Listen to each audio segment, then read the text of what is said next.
That one's in November. Okay, well, it's 1 o'clock, so let's get started. Today, we're going to talk about the 1-to-4 contract. It's also on Zoom. If you signed up for the class, you got the PowerPoint. All right, so let's test your knowledge. How are days counted on the TREC contract? Is it calendar days or calendar days not counting weekends or holidays? Y'all agree? It is calendar days. The refrigerator is listed on the MLS as included, but not mentioned on the contract. Does it convey? Nope, has to be on the contract, non-royalty addendum. Okay. Paragraph 5. Ask for the escrow agent. Who is the escrow agent? Is it Liz Smith? She's the one that's doing the paperwork, documentation.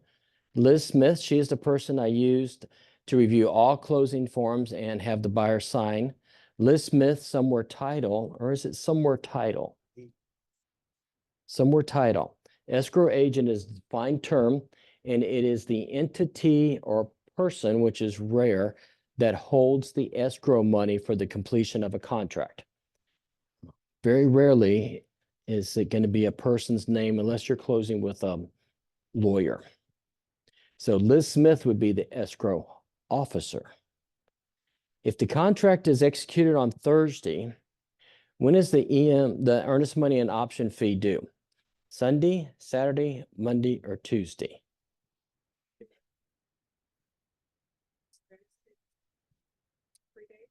It's 3 days. We executed on Thursday.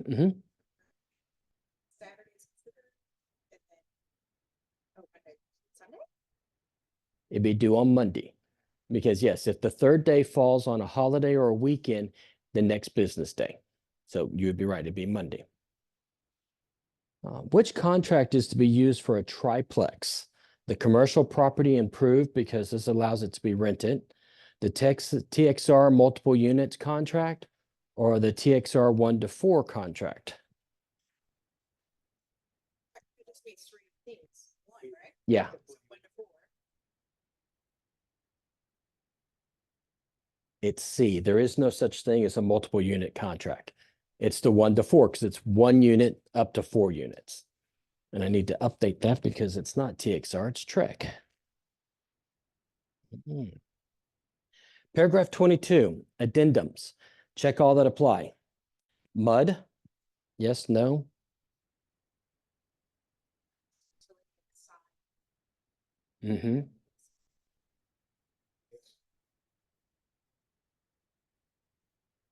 How about HOA? Yes. Sale of other property by the buyer? Addendum for backup contract? Yeah. Right. Disclosure of relationship with the home warranty. It's a disclosure. So MUD is a disclosure. It's not listed as an addendum. HOA is an addendum. Sale of other property is an addendum. Of course, addendum for backup. IABS and disclosures are disclosures. They don't go in paragraph 22. Do you have a contract if the buyer does not deposit the earnest money? Right. You still have a contract, but the buyer could be held in default of the contract and the seller can terminate the contract. I want to extend the option period because the gas was not on at the time of the inspections. Can the buyers do this without a fee? Yes.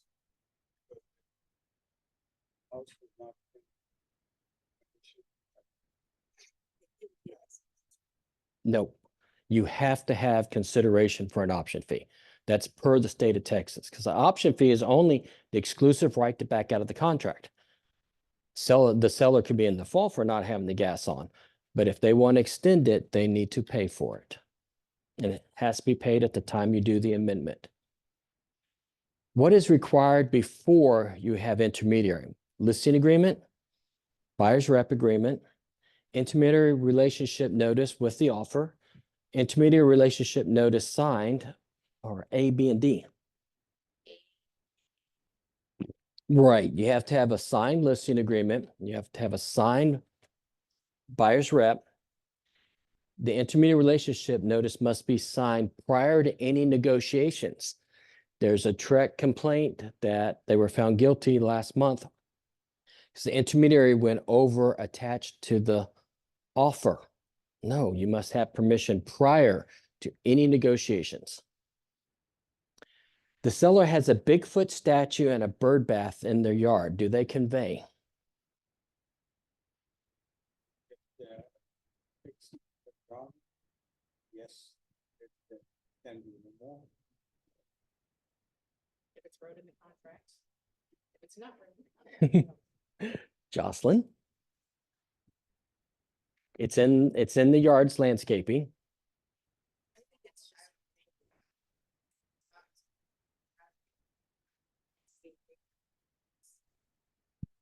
It's landscaping, so it does convey. Texas promulgated forms, who can use these? The Trek promulgated forms. Since Anybody can use it in the state of Texas. Those are designed for the public use. As real estate agents, as realtors, licensees, you must use those forms. It's the law. The commission may adopt rules in public's best interest that require license holders to use contract forms prepared by the Texas Real Estate Broker Lawyer Committee and adopted by the commission. The commission may not prohibit license holders from using for the sale, exchange, option, or lease of an interest in real property, a contract form that is prepared by the property owner or prepared by an attorney. I get a question a lot of times about leases because the landlord has a lease that you've never seen. They can use that.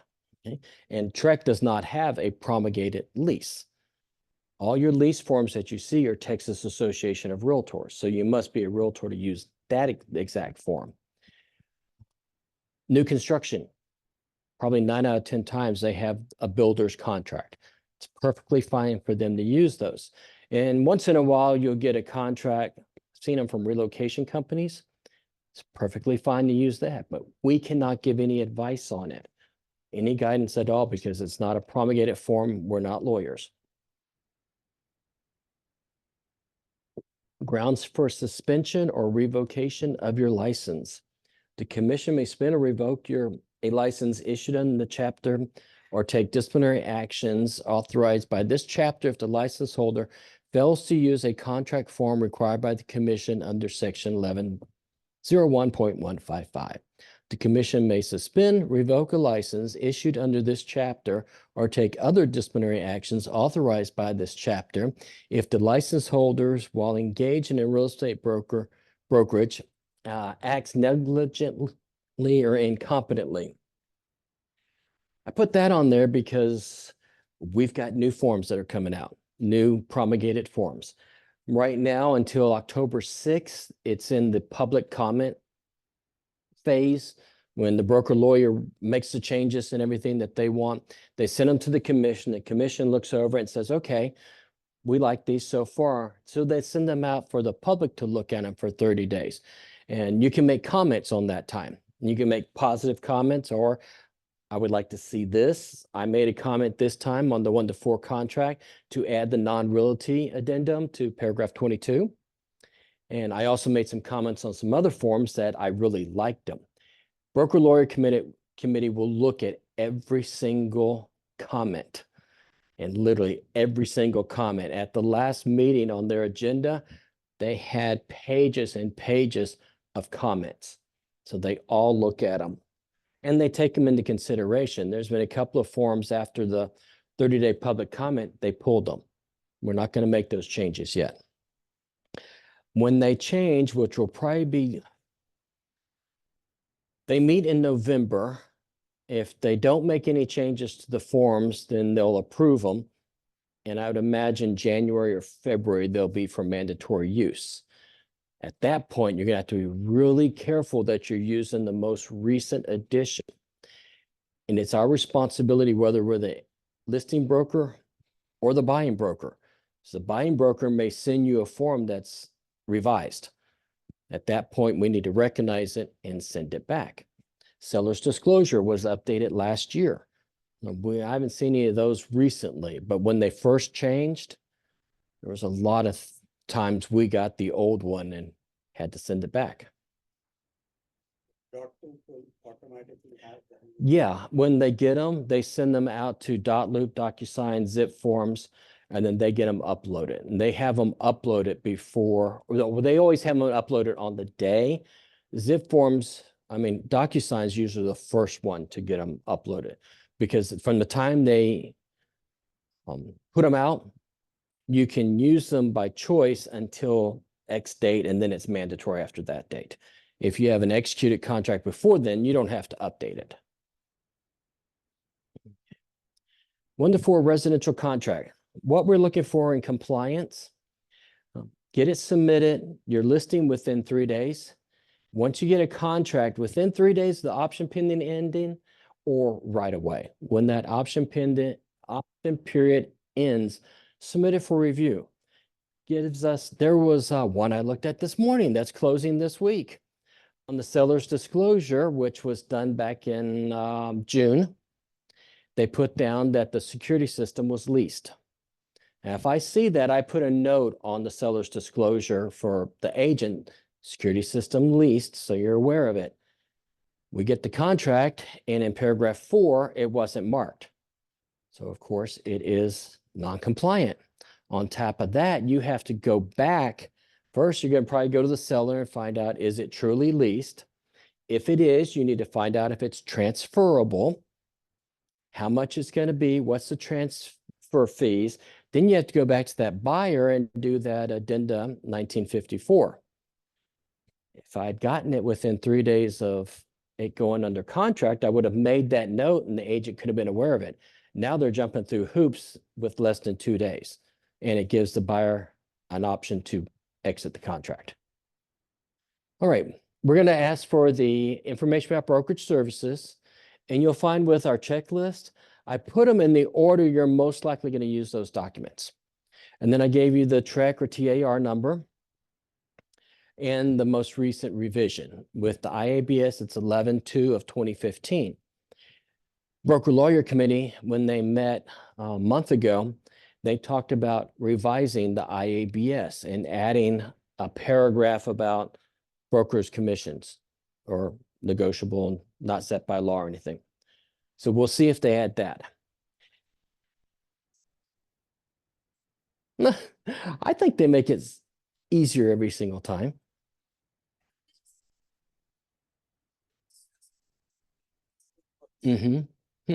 Jocelyn? To track, I can show you. Yeah. They always, when they're looking at making any changes, it usually comes up from the public or licensees that make suggestions to the Broker Lawyer Committee, or it's something that is done by the legislature. There's legislator changes that have to be put into the contract. Of course, next year, the legislature will be meeting. So we have these changes now, and we'll probably get more next year. There was 1 year where it was updated twice. Last time the legislature met. Some of them, they say, they give a date it has to be put in, but like with the flood disclosure, rental flood disclosure, they didn't put a date. So it was right away. Once it was signed by the governor, we had to make the changes. So I expect we'll have some changes towards the end of next year also. When the suggestions are made to the Broker Lawyer Committee, they use I think it's a 10% rule. If it's going to affect more than 10% of the public, they'll consider making the change to the contract. If it doesn't, they're not. Then it kind of leaves it up to the local to make their own disclosures if needed. The buyer tenant representation agreement that needs to be added must be signed. I need to update that to 8/23/24. Must be signed prior to opening a door, right? Now, I've been randomly checking these. We use showing time. Showing time reports everything. So if you can go back and you look at the date that it was shown and the buyer's rep wasn't signed until after that date, you are in violation of a court order. It can be a $500 fee for the first time. It's also a fee for the brokerage. Make sure you sign it before you open a door. Yes. I have a contract to find a lease, like Mhm. a leasing contract, and the daughter signed it, her part, but the mother did not. I'm supposed to show this weekend, so should I have them? The mother needs to sign it before you can open a door, or she can't come. Take it with you. They can always do it in longhand.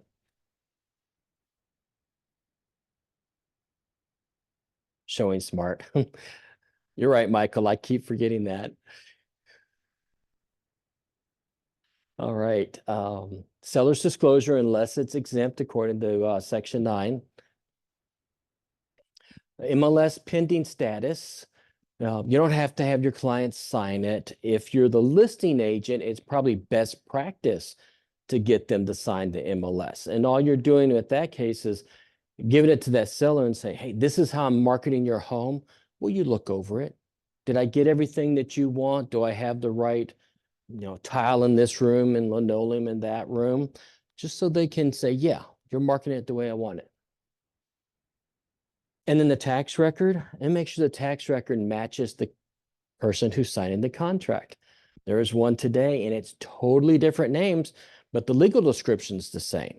And I went to Realist, I went to CAD, and I don't know where these people came in. So if that's the case, you need some type of documentation to let us know that you've got the right owner. This, executor of the estate. It needs to be written. It needs to be, well, we'll talk about that in paragraph 1 of the contract. For contracts, you're going to use the 1 to 4 residential. You've got the new home contract incomplete and the new home complete. Make sure you use the right one with new home incomplete and new home complete. If it's a condominium, we have the 1605 or unapproved property contract, which is the 1607. They were all updated in 2022. All of these will be updated 2025, I imagine. Okay, 1 to 4 contract. Paragraph 1, who are the parties to the contract? Whoever's on the title, whoever's on the tax record, and then whoever the buyer is. Who is not a party to the contract? The agent. Sometimes agents forget that. You're not a party to the contract. You're going to want to have the seller, just like it is on the tax record. Now, I pulled this one off. Owner's name is Beach Happy Properties. So that's the owner. It's going to go in paragraph 1 here. Beach House Properties. And then you need to know who the signatory is. Who has the legal right to buy the company and sell that property? You're going to want to get documentations of that. And it's usually going to be on the articles of incorporation.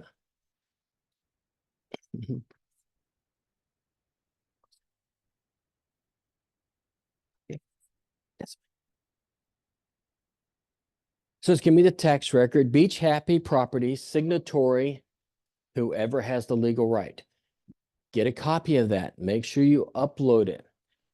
Case in point in San Antonio, they did a listing, got a buyer, execute a contract, get it to escrow, and they find out that there was 3 people who had to agree to sell the property, and 2 of them didn't even know it was on the market. Yeah, whose fault is that? It's the agents, and you can be held accountable for it. Trek complaint last month. They took a listing. It was an estate.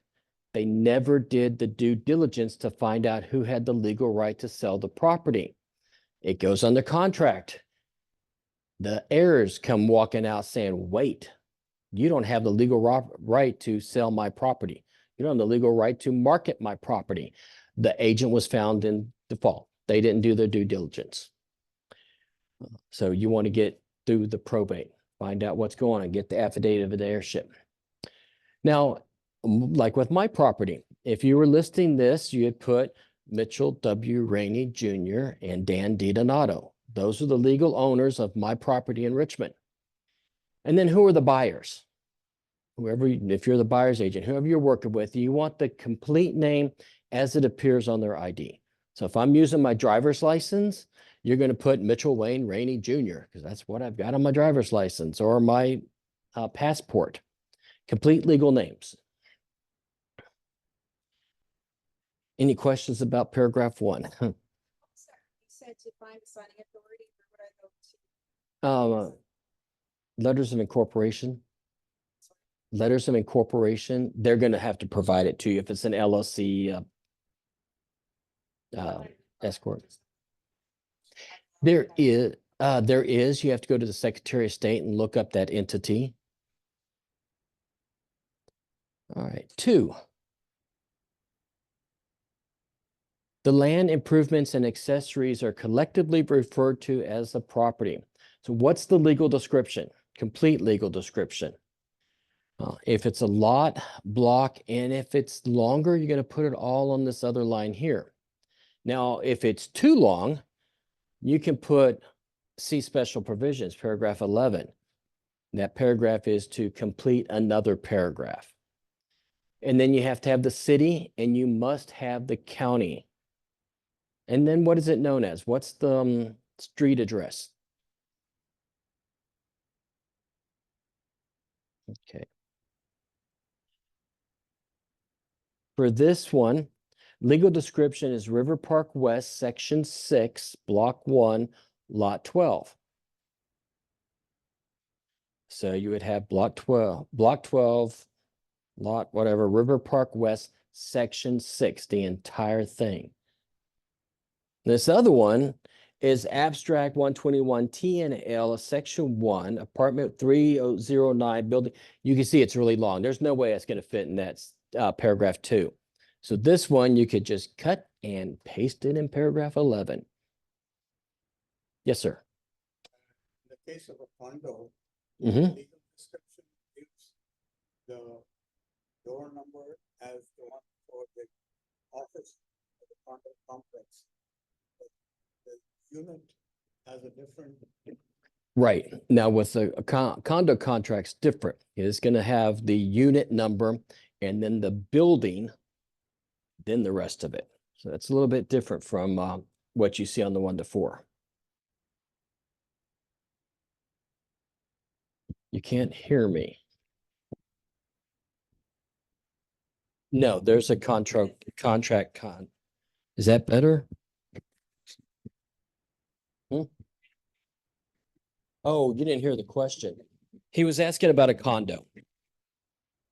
Let's grab some mics. Oh, there they are. He was asking about a condo and the building ID. Thanks.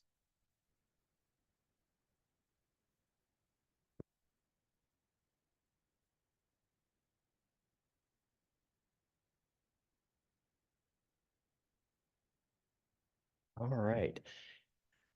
2B, improvements. House to garage, all other fixtures, improvements attached to the above described real property, including but without limitation, the following permanently installed built-in items.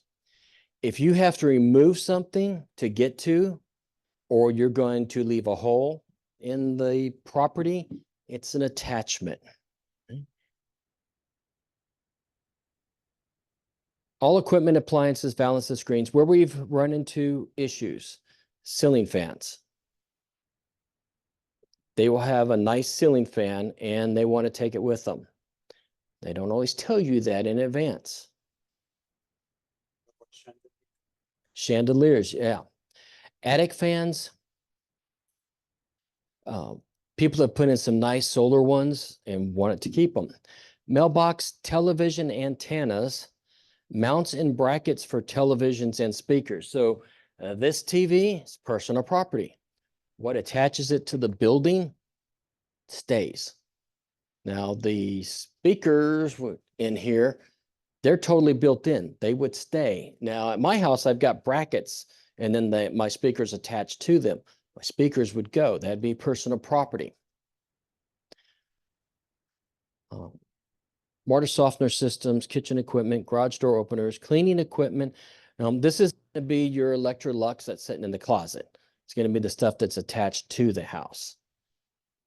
Landscaping stays. Outdoor cooking equipment. This isn't the hibachi that I pull out of the garage, but it's going to be something that's built in, attached to the building. And landscaping is going to be the shrubbery, everything. Let's describe more down here. Shrubbery and landscaping. So that statue we talked about, it's landscaping, it stays. The bird bath stays. Yep. Accessories. These are things that for security or enjoyment of the property. Air conditioning units. Well, yeah, we're in South Texas. Fireplace screens, curtains and rods, blinds, window shades, draperies and rods. We run into issues all the time with curtains and rods and draperies. People don't, it's important when you're going over your buyer's rep, you go over these so the buyer knows what to expect in the house. And you make sure you go over everything with the seller.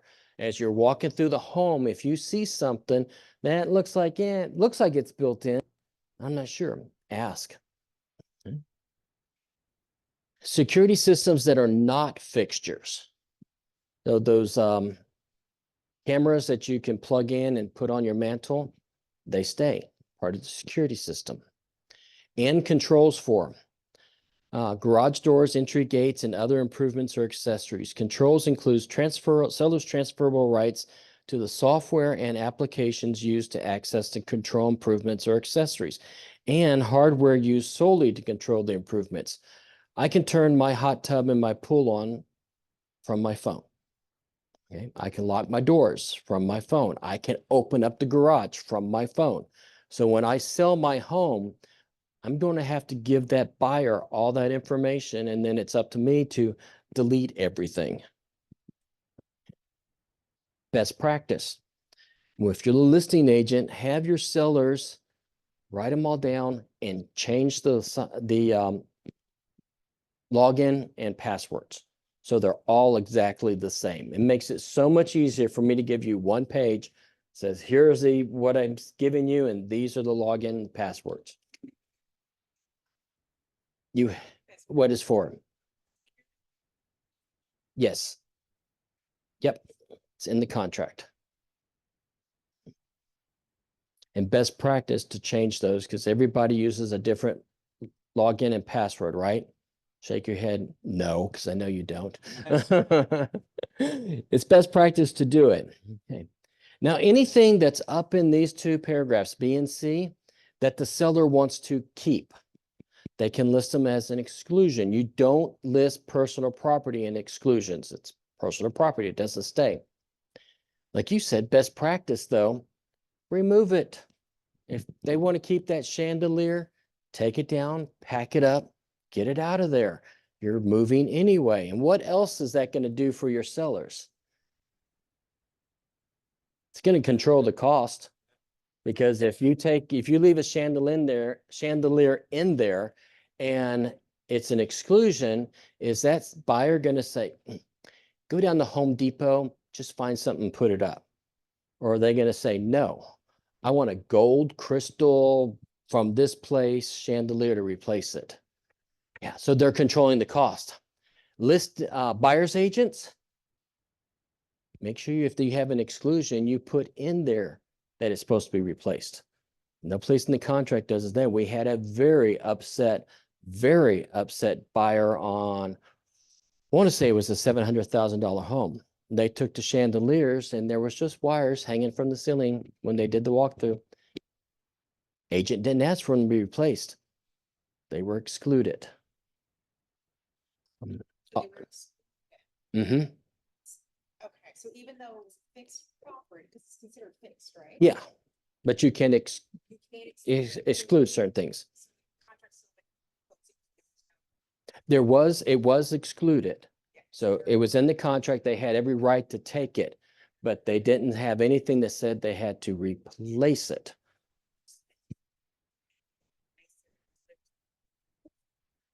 Well, it was in a major room, so it needed to be replaced, but got to write it.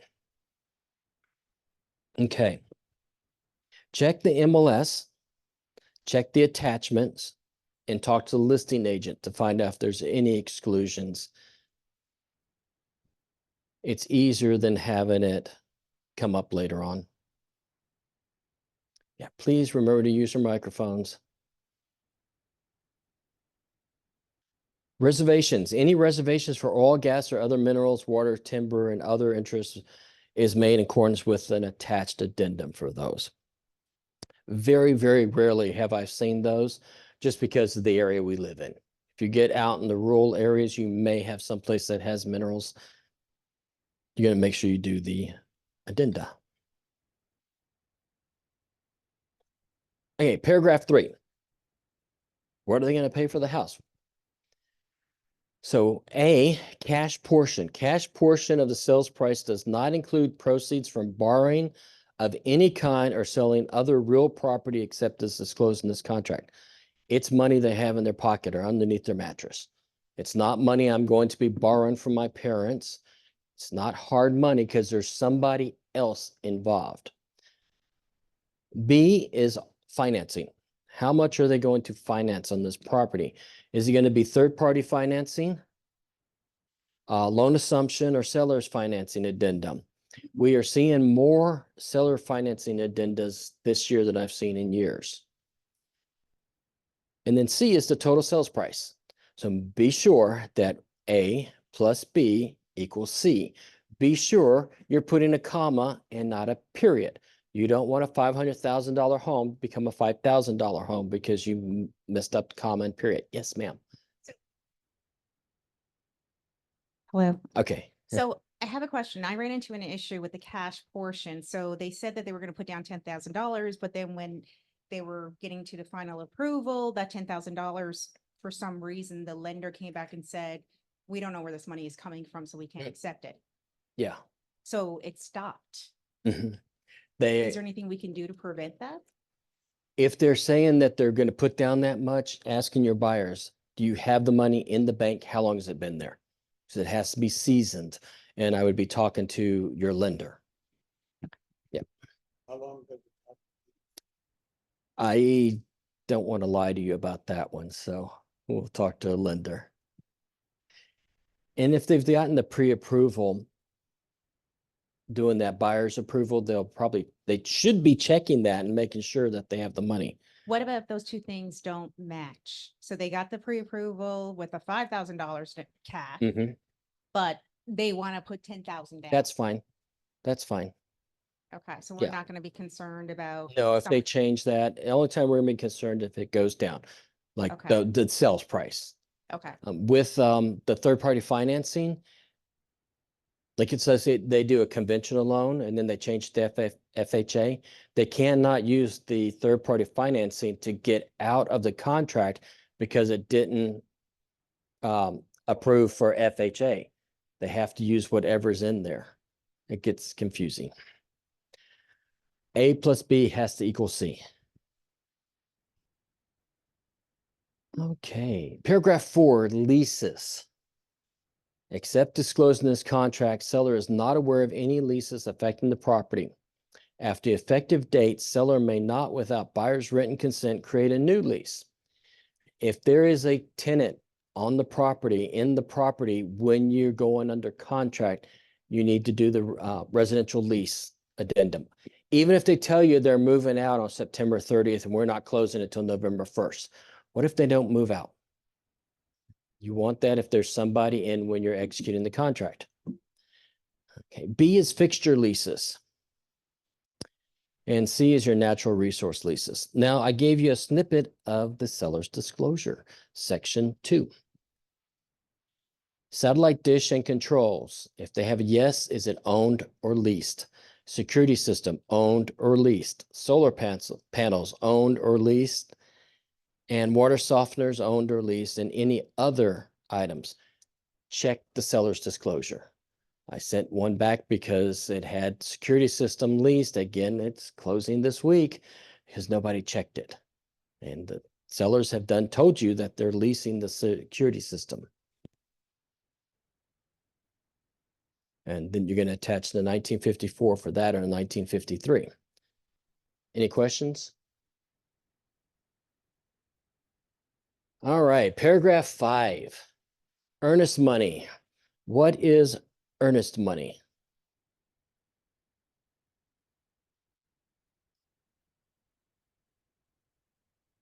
Could be. It's negotiable.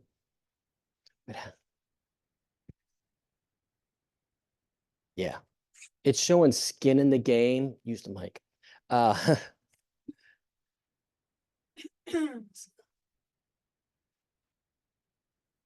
Serious buyer. Serious buyer. Yeah, It just makes it more, a attractive. better chance of Mhm. me getting, yeah. And someone said it's 1%. All right. It could be the more you put, the better. It depends on the market we're in. So if you're in a multiple offer situation and I put 1.5 or 2% for earnest money, I still haven't touched paragraph 3. And does my offer look a little bit better? Yeah. All right. So within 3 days after effective date, buyer must deliver to escrow agent. Escrow agent is a defined term. It's whoever's holding the earnest money. It's going to be your title company. What's the address of the title company? How much is the earnest money? And then you have option as an option fee. What's an option? Yeah, exclusive right to back out of the contract. You have to pay for it. And it's negotiable. Personal, I don't think option monies are enough. What people are putting right now is if I'm going to remove my house from the market for 10 days to give you the exclusive right to back out of the contract, and tomorrow the sun comes up and there's a bird flying in the sky and that's a bad omen, and you say, bye, I'm terminating this contract on the option. I've already had my house off the market. So option fee is another way to make it look a little bit better than those other offers.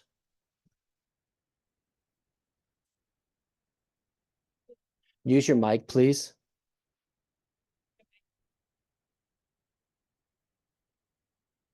During the option period, the client can back out of the contract and get the earnest money back, right? Right. On this, any situation. Exclusive right to back out of the contract. So I think this is. Use a mic. Bell. Use a mic. So this is. So this is a conversation we were having with Bell, and I got caught in this situation. So Mitch, basically what happened was, the seller wouldn't sign the earnest money or the release of the earnest money. So it went to when we went to the title company, because the brokers were like, this money needs to be released. Mhm, And then the title company was like, no, you know what? We're not getting involved. mhm. This got to be battled out between you guys. And we got stuck almost 60 days waiting for my earnest money. You're 13 paragraphs ahead of us. Okay. It's in the contract. Okay, but that's what she was, so Yeah, you don't that's what- necessarily get it back. You will, but you will get it back, but not necessarily right away Yeah, within that 10 days of the option period. right. 9 out of 10 times, we don't have an issue with option money. They're gonna, if you terminate doing the option, they're gonna give it back to you most of the time. Jocelyn, her listing, they negotiated a $500 option. How long did that option, was it for, Jocelyn?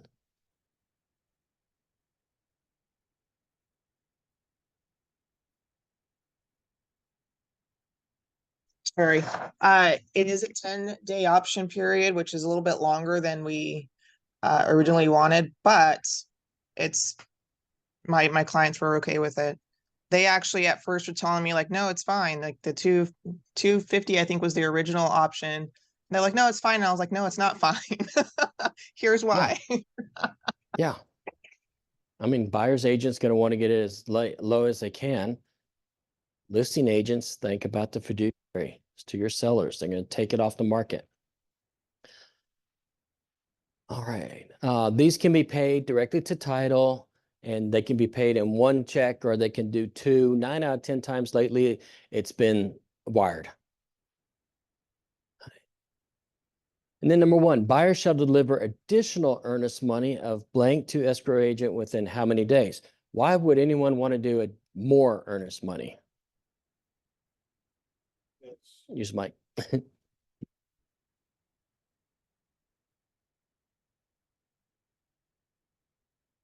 There are multiple offers.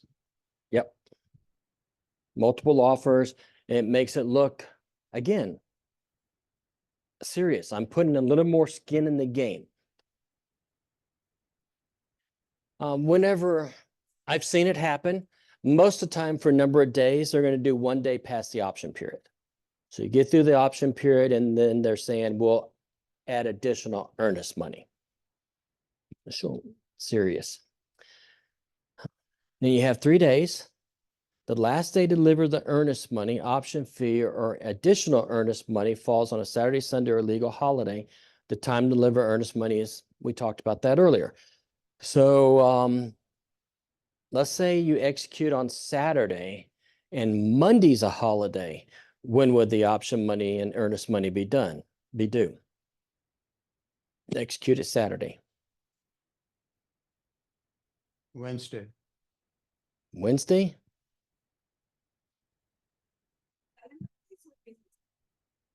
It's always calendar days.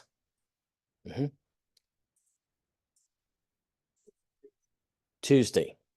Yeah, even though you've got a weekend and a holiday, those are days 1 and days 2.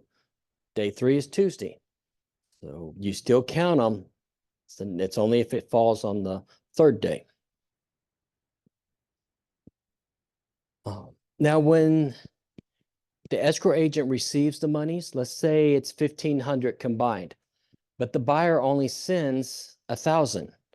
They're going to take 500 out of that 1,000 to pay for the option. So they're still can be held in default for not delivering the full amount of the earnest, but they're going to protect that option period.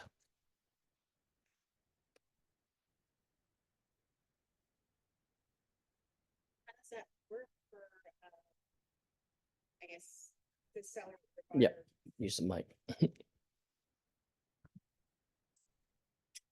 I guess, Is there any responsibility on the title, or is there any kind of responsibility on the title of the buyer's agent or the listing agent to inform, hold on, now you didn't give us enough money? Because how does that affect the closing? Does that give somebody an opportunity to walk away from the deal? It gives the seller the opportunity to walk Yeah. away from the deal. Mhm. Okay, that's what I was wondering. Yeah. 9 out of 10 times your title companies are going to let you know Immediately. Okay. immediately. Listing agents, y'all need to be checking it. Make sure they've gotten the right amount. It's due on the 3rd day. At what time? 5. Before 5 p.m. Midnight. Midnight, 11:59 p.m. There's only one place in the contract that says 5 p.m. And since we have all these apps to deliver the earnest money and option money, it could come in after close of business. So listing agents don't just automatically think the next day that your sellers can terminate. Need to make sure they haven't received it. It's not sitting in a queue. Okay, so I think that's my lack of experience. So you're saying that the listing agent actually has an ability to look at an app, or? No, they would notify have the to, buyer? they would have to go to the title company and check with title. Okay. That's escrow agent. Mhm. Okay, and do you actually have to speak to somebody, or is there like a program? Okay. You have to all right. actually speak with somebody. Okay. All right. If they do not exercise the option, it's credited itself at the closing. Yes, sir. Earlier, the agent had to physically take the check Oh, yeah. to Used to deliver be. it to, but now you can do it electronically. Mm-hmm. Yeah, and it used to be that when you executed a contract as a buyer's agent, you had two checks in hand. One of them you took right to title company and the other one went to the seller directly or to the listing agent. Now it's so much easier. It all goes to title and 9 out of 10 of them have apps. If you're working with a title company that doesn't have an app, I may work with a different title company. All right, so termination of option, it's exclusive right to back out of the contract. What should a buyer do during that time?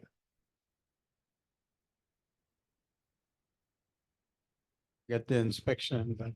Get the inspection, yeah, and the insurance binder.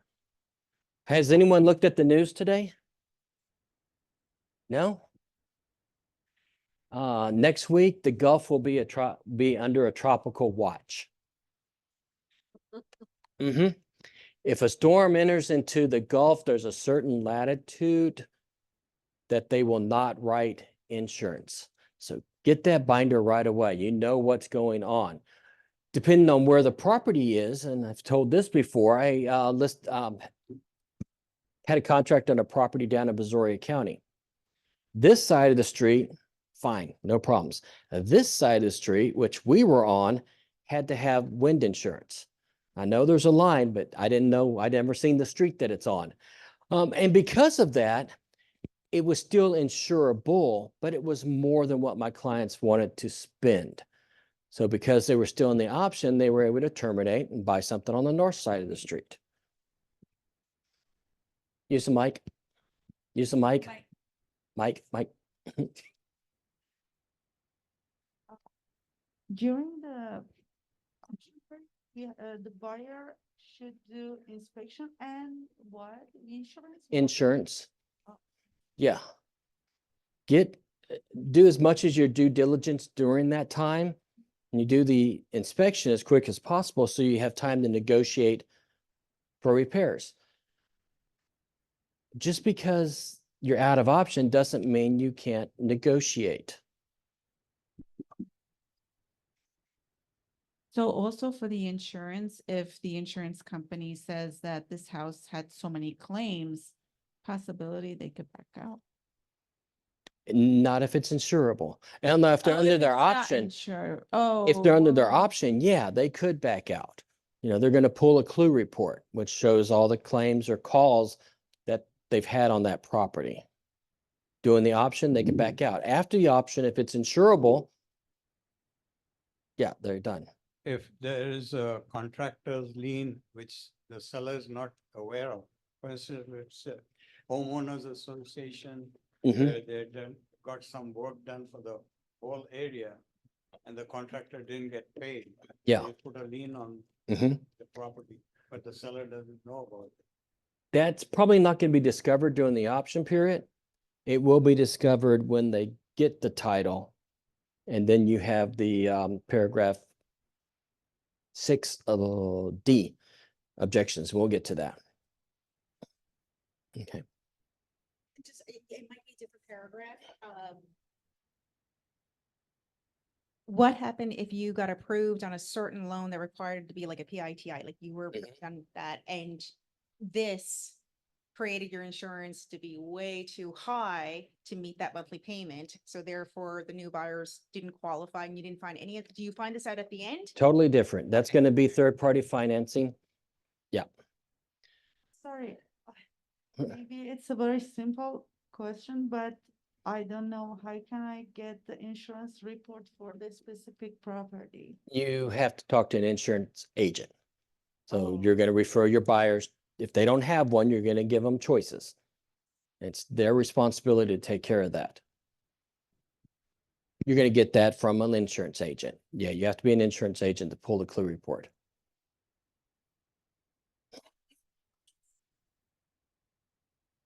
Option fee is not refundable. And well, it will go towards closing when they close. So that's going to go off the sales price or as money down that they have. All right. Option. if you're going to exercise the option, you're going to terminate during the option period, it must be done by 5 p.m. local time where the property is located. They added that in 2022 because we do have foreign buyers and they're like, well, no, I terminated. It was 5 o'clock at my time. Well, you're in Europe. It's 5 o'clock where the property is located. And just to make it clear, earnest money gets refunded. The Earnest money, option does not. yeah, the earnest money should be refunded. We never want to say that it's definitely refundable. Only a judge is going to say that. But per the contract, if you exercise the option, earnest money is returned. So if my client wants the option money refunded because the roof Use the got too mic. many layers. No. They're not going to get the option money back unless they close. Okay, so if my client wants to back up out of the contract because the roof has too many layers and he cannot find insurance for that house, he doesn't get the option money back. No, you're never going to get the option money back unless you close. Okay. If the buyer fails to deliver the earnest money, we said earlier, you still have a contract, just the buyer could be held in default of the contract. And the seller has the option at that point to terminate the contract. Okay. It's the only place where really the seller can initiate termination. So if you're Mike. So if you're in a situation like that, just say, you know, things didn't work out properly and the new buyer was, you know, got the earnest money late. Is there something that can be signed, like once the earnest money is delivered, let's say it got delivered on the 10th day, is there something that we should sign to say, listen, the earnest? No. Okay, so how is They the buyer gonna be can- protected then from the seller? The seller can terminate up to the time that it's delivered. Received. So Perfect. if it's 10, 12, 15 days, if they haven't terminated, they don't have the option once it's Yes. received. Yes. If they don't deliver the option money, they just don't have the exclusive right to back out of the contract. Time is of the essence for this paragraph, and strict compliance with time for performance is required. So if they, you got 3 days, and we said Tuesday for the last example, they delivered on Wednesday. They've delivered the earnest money, but they do not have an option period. So that must be delivered in 3 days. Doesn't mean you're not going to negotiate in good faith. It's just that buyer's no longer holding most of the cards. Seller has the cards at this point. You're going to negotiate sometimes right up till closing.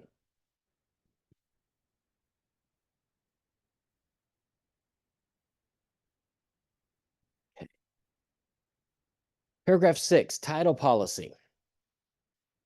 Seller shall furnish to buyer at who's going to pay for it? It's negotiable. Both people can pay for it if you choose. You can check both boxes in paragraph 11. Tell them how you want it split up, 50-50, 70-30, whatever. It's going to be issued by the title company 9 out of 10 times. I mean, once in my career have I seen it where it wasn't the same company that was doing the closing. Yeah. Okay. Let's see. You'll know what a title policy is doing. You know, when they say they're doing the title policy, what are they looking at? They want to make sure that the ownership is free and clear. There's no. History. Yeah, there's no, they call it clouds on the title. So they're going to go back to sovereignty of the property. They're looking to make sure that we weren't married and divorced now, and you have legal rights to the property. When we bought our property in New Mexico and got the title policy, it went back to the King of Spain. Yeah, they were able to track it that far back. So they showed it had clear title all the way up. It's really an interesting read. There was one property that sold in Houston. It's probably been 5 years now. And it had been like 8 or 9 generations where it hadn't sold. The lady who had it at the time, she was the last in the line. So when they had to do the title policy, they were talking to a lot of family, proving that she was the only heir to the property. That's what they're looking for, okay? Now, title policy is subject to promulgated exclusions. So restrictive covenants common to the platted area. These are things you cannot object to, is what it is. Standard printed exceptions as for standby fees, taxes and assessments. Liens created as part of the financing described in paragraph 3. You can't say I'm going to sue you because you put a lien on my house when I bought it. Let's see, how do they write that in here?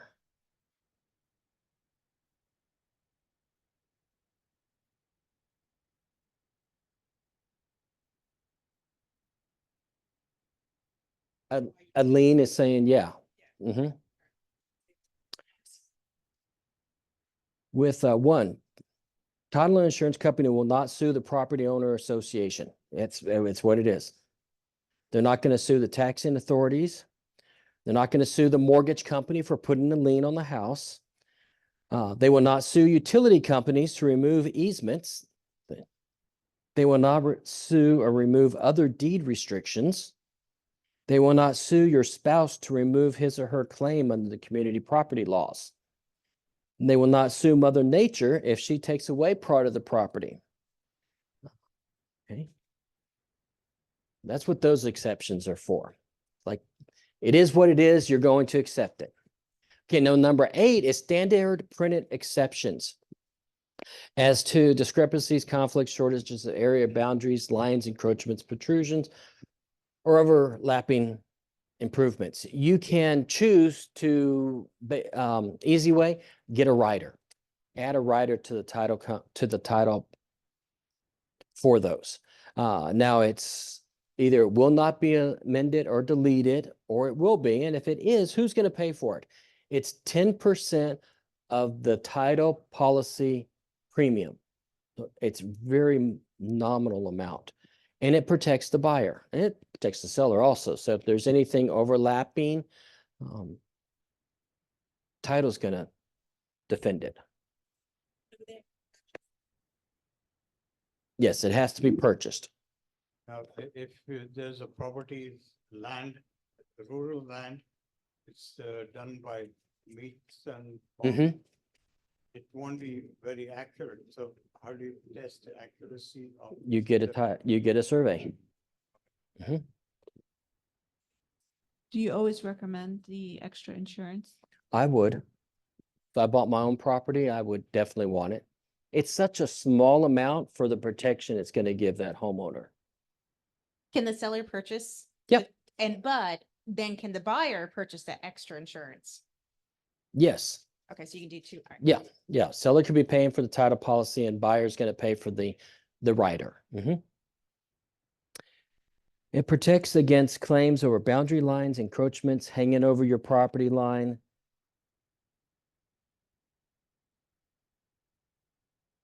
It protects under improperly surveyed. And 10% of the main title policy premium. Okay. And then you have the commitment.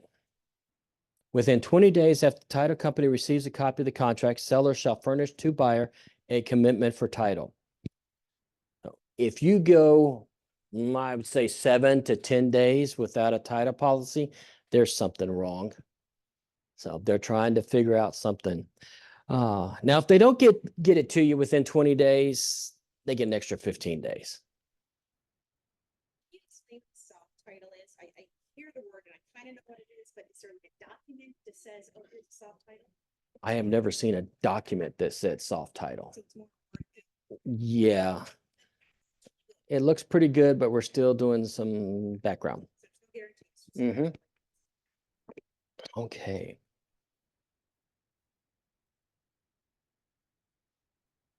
Seller authorizes the title company to commitment and exception documents to the buyer at buyer's address shown in paragraph 21. We're going to come to paragraph 21.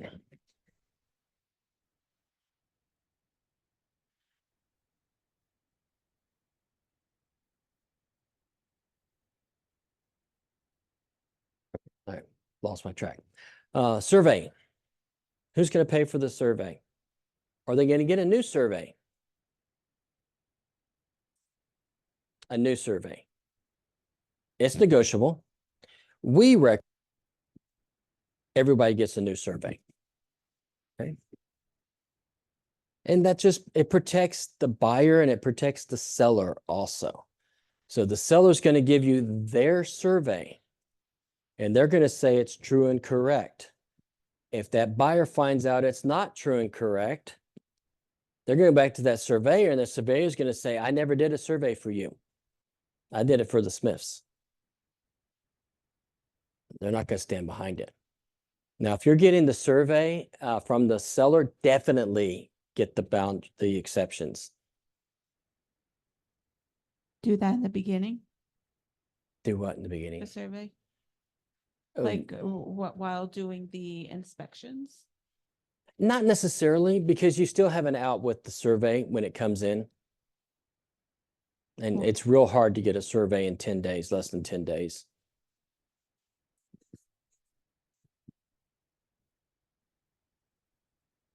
What time is the best to get a new survey?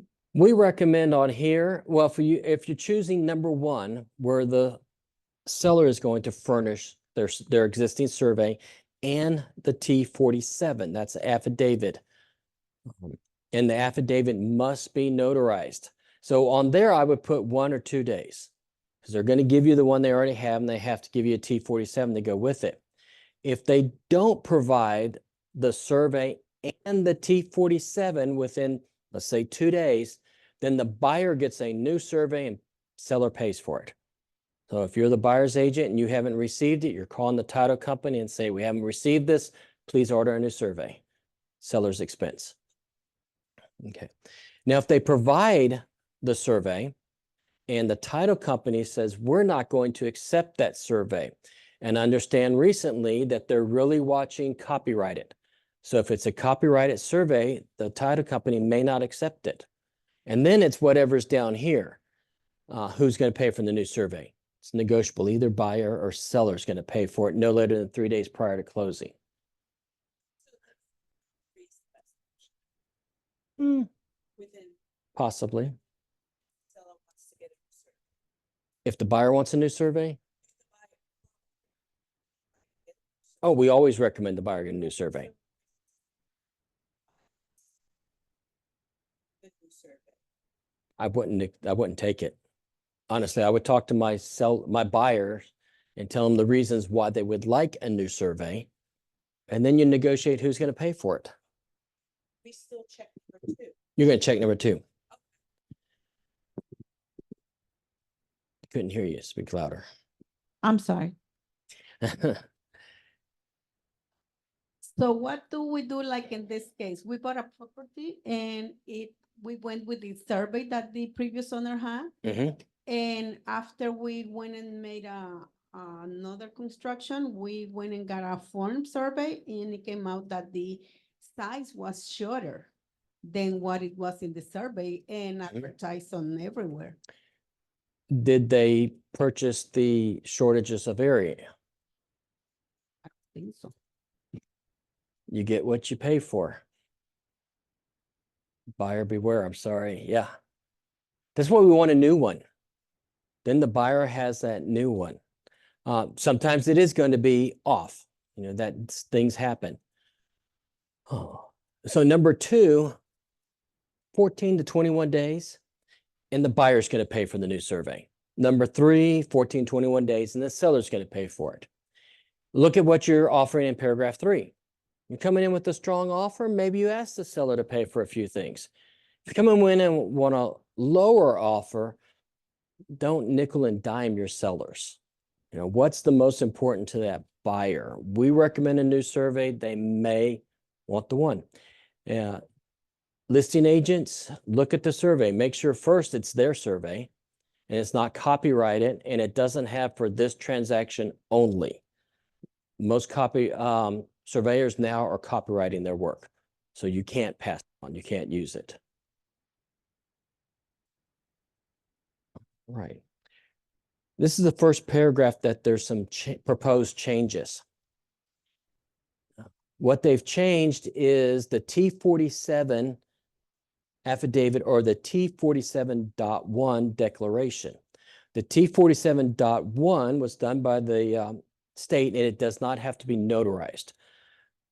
But on it, you have to put down like the seller's date of birth, where they were born, a couple other things on there, and that will be acceptable to be given along with the survey. They're using the T47, it has to be notarized. They got rid of seller fails to furnish, and they added, if seller fails to furnish within the time prescribed, both the existing survey and affidavit or declaration,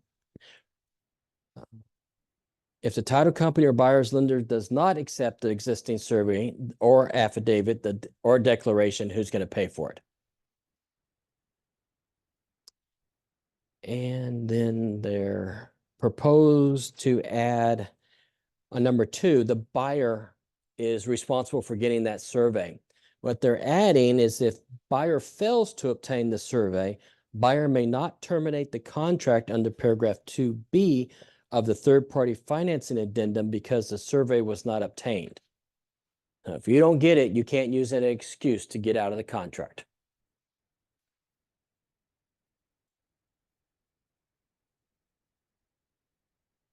All right, then we have D, objections. You can object to anything from 6A1 through 7. And then you have, or which prohibits the following use or activity. This is something that they want to do with the home outside of just strictly using it as residential. It's a residential contract. You don't have to put residential there. So it could be short-term rentals, could be rental property. Maybe I want to raise dogs, or I want to have backyard chickens, or I want to park my RV in the driveway. Those are make or break. So once you get all the documentation back and it says I cannot raise chickens in my backyard, the buyer can object to that. And how many days do they have to object? So you get the information back. Normally, I like 5 to 7 days. 3 to 5 is okay also. And it's just in writing, they're going to say, I object to this because I put in here, I want to raise chickens. And then the seller can try to clear that objection. So they could go to whoever the entity that says you can't raise and try to get an exception to raise chickens. If they can't get that exception, then the buyer can walk away from the contract, get their earnest money back.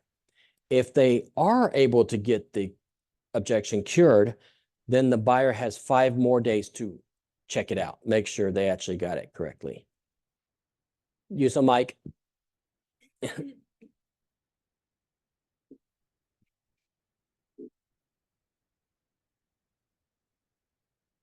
Will the Airbnb rental can be there, and Yes. can I write things like that? And You can- then in that neighborhood, if they don't Allow it, allow it, then you can terminate. You can do the objection, written objection. They can try to cure it. They won't be able to cure it. And the buyer's going to get their earnest money back and terminate the contract. okay, that's only before closing, only during the process. It's during those number of days. So on here, 3 to 5 days. Once you get it, you have to object in writing. And then the seller has an opportunity to cure the objection. If they can't, then the buyer's going to terminate the contract. If you are the buyer's agent here at this office and the number of days is blank, you're going to make compliance. If you're the listing agent and the number of days is blank, you're not going to make compliance. Because it says on there, the earlier of the closing date or number of days. For a buyer, that's fantastic. They can go right up to the day of closing and say, I object. Everything stops. As a listing agent, it's not our fiduciary to the seller to have them wait to the last day to object to something. If the commitment or survey is revised, then it starts over again. Any questions about objections? No need to put residential there. It's a 1-to-4 residential contract. It can be left blank. So talking about. Mike. Talking about the number of days, what would be best practice? Oh, I Particularly like, with the HOA. So if you got a HOA and you got to get those disclosure or get the HOA forms to a buyer or somebody, like what's the best practice to make sure that they have those papers, they've read them, so it's the buyer's responsibility. yeah. 5 to 7 days. 5 to 7 days, okay. Yeah. Within the option period, would you say? No. Whenever they get them, they have those 3 to 5 days. So if they don't get them for 21 days and they finally get it, probably in default of the other one, but then they have 3 to 5 days to read it and object. Okay, so they should have the HOA papers probably prior to the option period. Best Mm, practice, I'm just thinking. Not with- necessarily. Okay. Yeah. What if there's no HOA Then and, you're okay on that part. okay, but I wrote Airbnb Hmm. and in that neighborhood, they don't allow it. If there's no HOA, there is no way unless it's not allowed by the municipality or the Mhm. ETJ. Then that would be a different story. But if there's no HOA and it's not written that they don't allow it for the municipality or the ETJ, then they can probably do it. So it'll be my job to No. find out, Absolutely not. It is the buyer's responsibility. to find out if that neighborhood allows Airbnbs. Yes, you're going to use the HOA addendum. So you're going to get the information, but if it's not in there, it's the buyer's responsibility to do their due diligence. You don't ever do it for them. You're the source of the source, never the source. I'm kind of interested about the chickens. What is this? Some people, I mean, are they, I mean, if it's big property and they want to have chickens in their yard, we have to check if it's allowed. I mean. the buyer does, yeah. the buyer- Most, if it's large amount of property, it's probably unrestricted. But like in my neighborhood, you can't have poultry. In Houston, there was something they were talking about where they wouldn't be able to say you can't have poultry. So you could raise chickens in the backyard.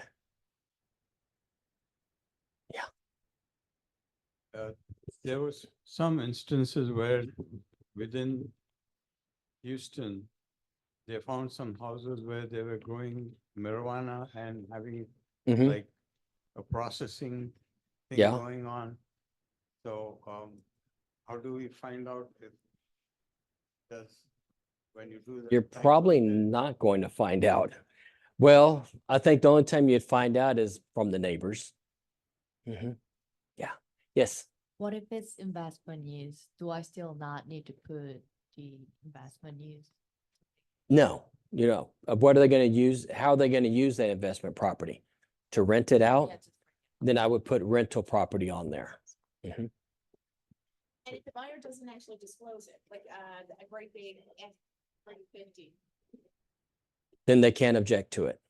So the buyer actually has to disclose it. Yes, the buyer has to say, this is what I want to use this property for. Okay, so if they don't, then you're set, so, okay. You're okay. It could also be if they want to run a business out of the property. Maybe I want to do dog grooming and it's not allowed. Anything that they're going to really use it for that's not just living in it.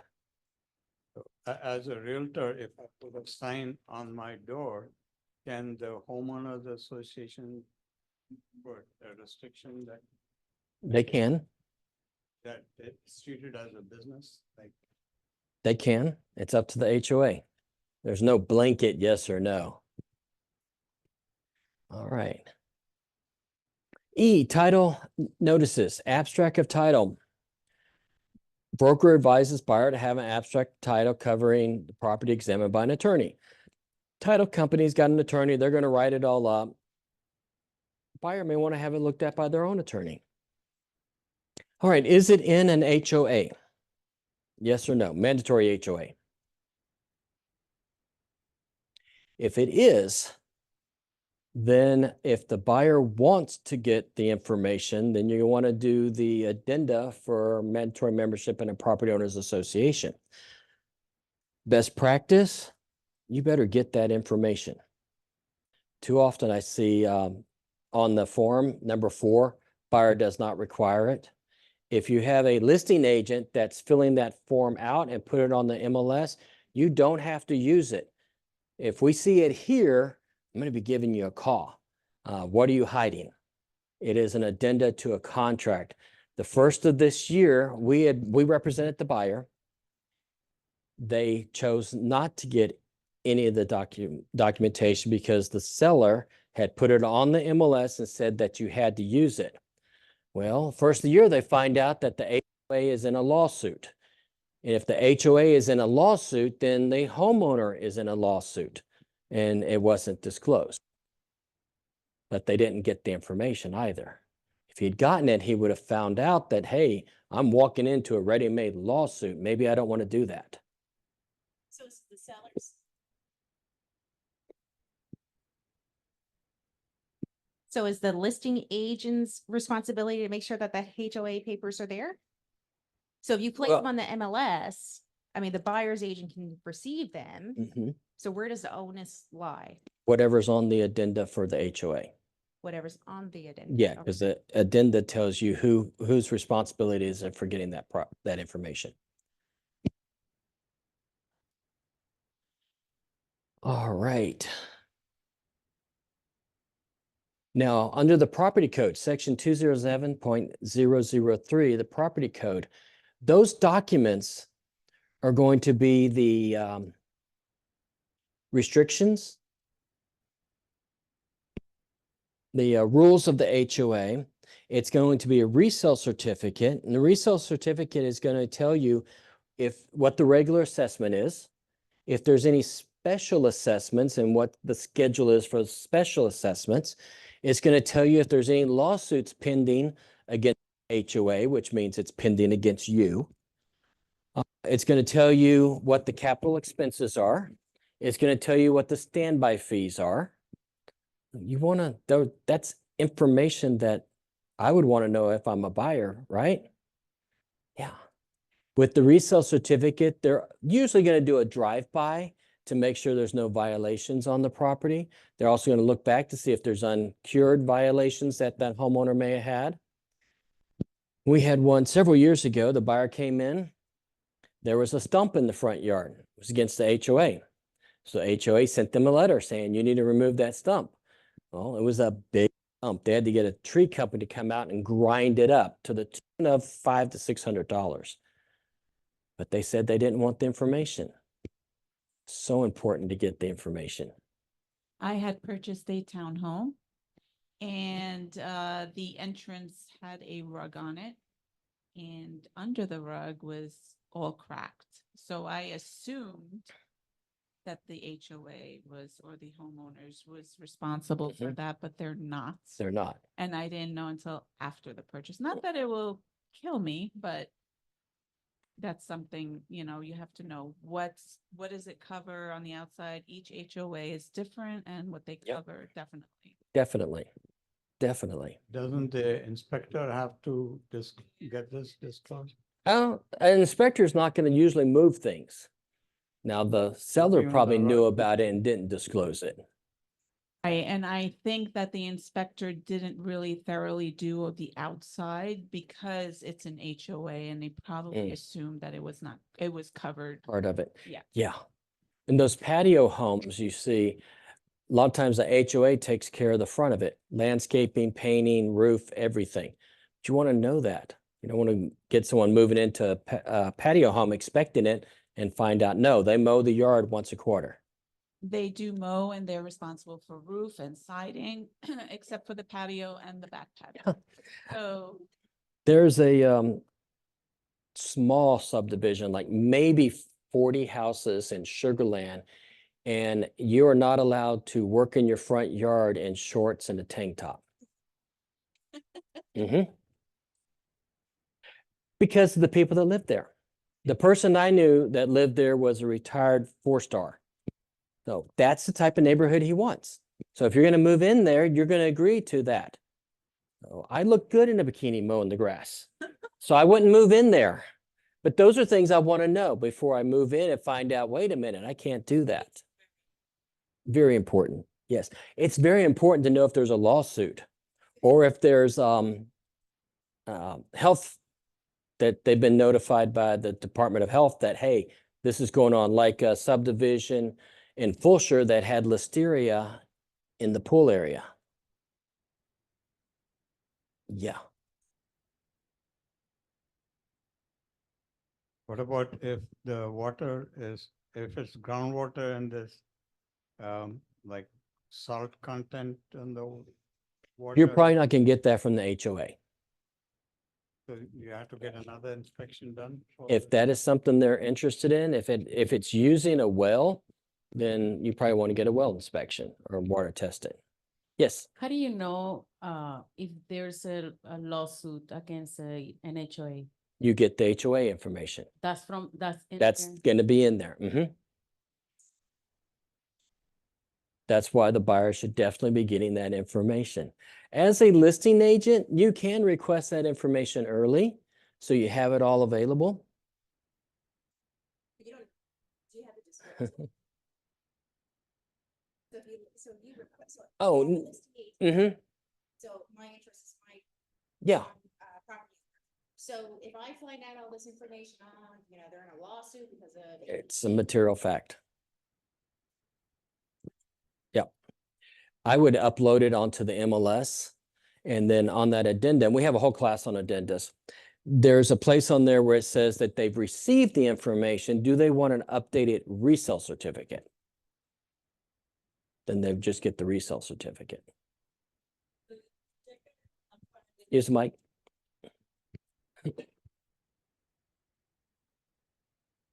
No, just to, like to check it is a lawsuit in the HOA, you gonna call it directly to the HOA?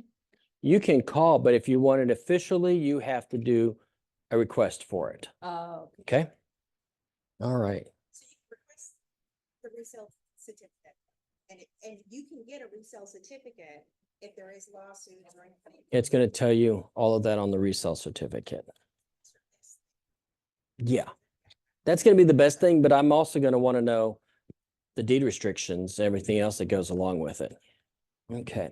And who's responsible for reading it and knowing everything that's in the, The buyer. not the buyer agent? No. Lawyer. A lawyer. I once had a condo in Galveston, and the listing agent was the one who told us, there's currently a lawsuit, and since we had all the HOA information, I provided that. I talked to my buyer, and he contacted them. That's a and great listing agent. because yeah. Yeah. And my buyer is an accountant, so he's very good at, looking at numbers and finding out what was going on. But it was about some balconies that were not in good condition. Yeah. So yeah, Oh, that listing agent. clarifies any questions. Yeah. And the seller, they probably know that. They need to be disclosing it. So paragraph 6E, number 3 is statutory tax districts. There's going to be your water, sewer, drainage, flood control. Tide waters, if the property abuts a body of water which is affected by tide, there's an addenda that goes with it. If the property is not in a municipality, it could be annexed. A certificate service area, number 6, gives retail utilities the exclusive right for that area. And so those are going to be the ones that the buyer has to use. There's going to be fees to get it connected. It could be fees if they're bringing something new in. Public improvement areas. This one's really fun and kind of hard to find. Now, HAR has taken our service area, which Harris County and the counties that touch, and they've done the research to find PIDs. There's none in Harris County. There's a couple in Brazoria County, and I have a website which I didn't bring with me. The seller must disclose that. First thing you're going to do is look at the tax record on the jurisdictions. If it has an improvement district, a PID, you must disclose it. Now, an improvement district and a public improvement district, it depends on how they're set up. If the seller fails to disclose it, and then the buyer finds out at a later date, the buyer can require the seller to buy the property back. The one that was discovered, they sued the agent for not disclosing and not knowing because you're geographically competent. A PID would be, I'm a developer, and let's say I want to put in a park, which is going to benefit everybody around, but I don't have the money for it. So I go to the municipality and say, hey, I want to do such and such. And they say, that sounds great. So we're going to do some bonds so you can pay for it. And then anybody who moves into that area or lives in that area is going to pay those off. That's the easy part. But I'm in phase 2, and I'm not going to do that until phase 5. So until they use that money, it's not going to show up on the tax records to be paid back. You're going to need doing a little bit of research. They're supposed to be disclosed. They're getting better about that. What about eminent domain? If there's been some public hearing about, You're the geographically competent, you need to know about that. Transfer fees. Transfer fees, some of the developers put these transfer fees on that every time it's sold, there's a fee that goes with that goes back to the developer. The state has changed that. They can't have it forever. What's that word that starts with a P? Perpetuity. Perpetuity. That one.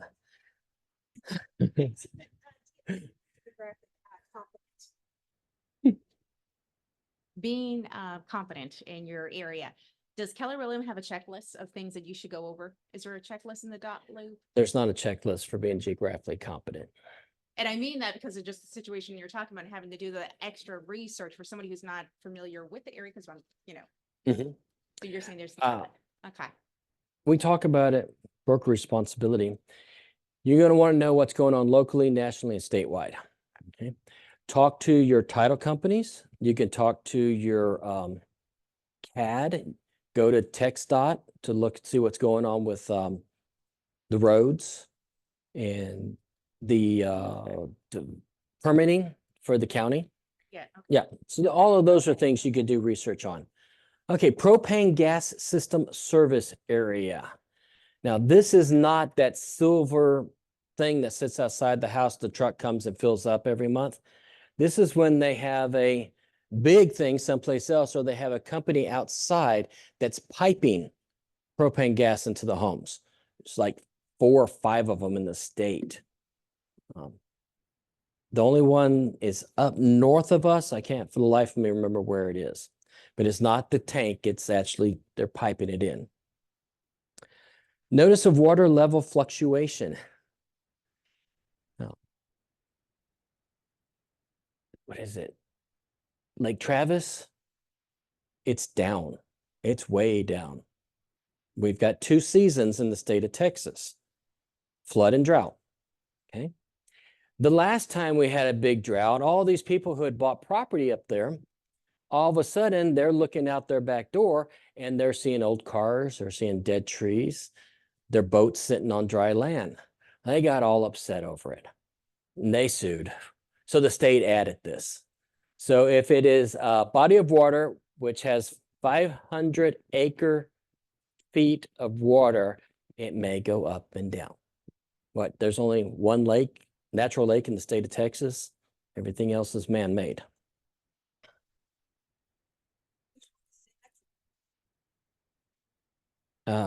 It's right along the border with Louisiana and Texas. That's not the name of the lake. Texana, Lake Texana. Yeah. Okay. Right. Number 11, required notices. The following notices have been given or attached to this contract. These are going to be your MUDs, your PIDs, your WCIDs, your LIDs, your PUDs must be disclosed. If they're greater than, if they're less than 75% of the entire county, not everything is a MUD. So MUD is kind of set up when they're developing. A WCID is set up after the development. A PID, Public Improvement District, a PUD, Public Utility District, a LID, Levy Improvement District. You have over in Katy, BK Drainage District number 1. You have to disclose that. Down towards Galveston, there's a small area that has a taxing entity that takes care of the roads for floods in this one area. So those have to be disclosed.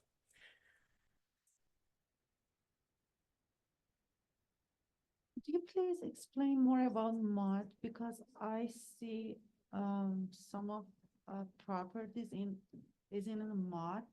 And what's the difference between properties in MUD and some others are not? MUD, the developer again goes to the municipality to put in utilities, and then that has to be paid back, and it's paid back through a municipal utility district. I have a MUD. We live in Fort Bend MUD 121. So they take care of our sewage, our water. They take care of our recycle. They take care of the lighting on the trails. So we have a really strong MUD. And we are paying it back. Now, it's supposed to go away eventually, like in 50 years. Some of them, though, they will ask for more money, so you end up paying them off longer. Use your... So the MUD can go away after certain years? Yes, once they pay it off. Okay, it depends on the community or the area, and then if, like, let's say it's a new area and then more developers, more new construction is going on, so it will pay off quicker? I mean, No, not necessarily, because when they set it up, it's set up for this area. And then if they add over here, it may be a different MUD. Because I've got a MUD where I am, but another part of our same subdivision is in a different MUD. Yeah. thank you. Unless they build dissolve it, something it or- could come back. Okay. So a lot of times you may see it on your tax record, you'll see the MUD, but there's nothing being collected. So it has zeros across there. Yep, you're going to look at the jurisdiction. You're going to see MUD, PID, LID, other things. Sometimes they keep taking the money just to maintain the facilities that are added. Yeah. For instance, tollways, the tolls are supposed to go up after a certain. Yeah, number of no. years, but they never do. Okay, what they've proposing for changes. The D there, it's got draft across and I couldn't get rid of that. So they're proposing a change to number 11, which is certificate of mold remediation. If the property has been remediated for mold, seller must provide to buyer each certificate of mold damage remediation issued under 1958.154 of the occupational code during the last 5 years. That's what they're proposing adding. I don't see any reason why it's not going to be added. And then number 11, that which we have right now, talking about required notices, they're defining it a little bit more. They're adding, for example, utility, water, drainage, public improvements. If the seller fails to provide applicable statutory notices, provide buyer with remedies, they may terminate the contract. So if you don't have it right up to closing, the buyer can terminate, walk around, get their earnest money back. If they go past closing, then they're accepting it unless it's a PID.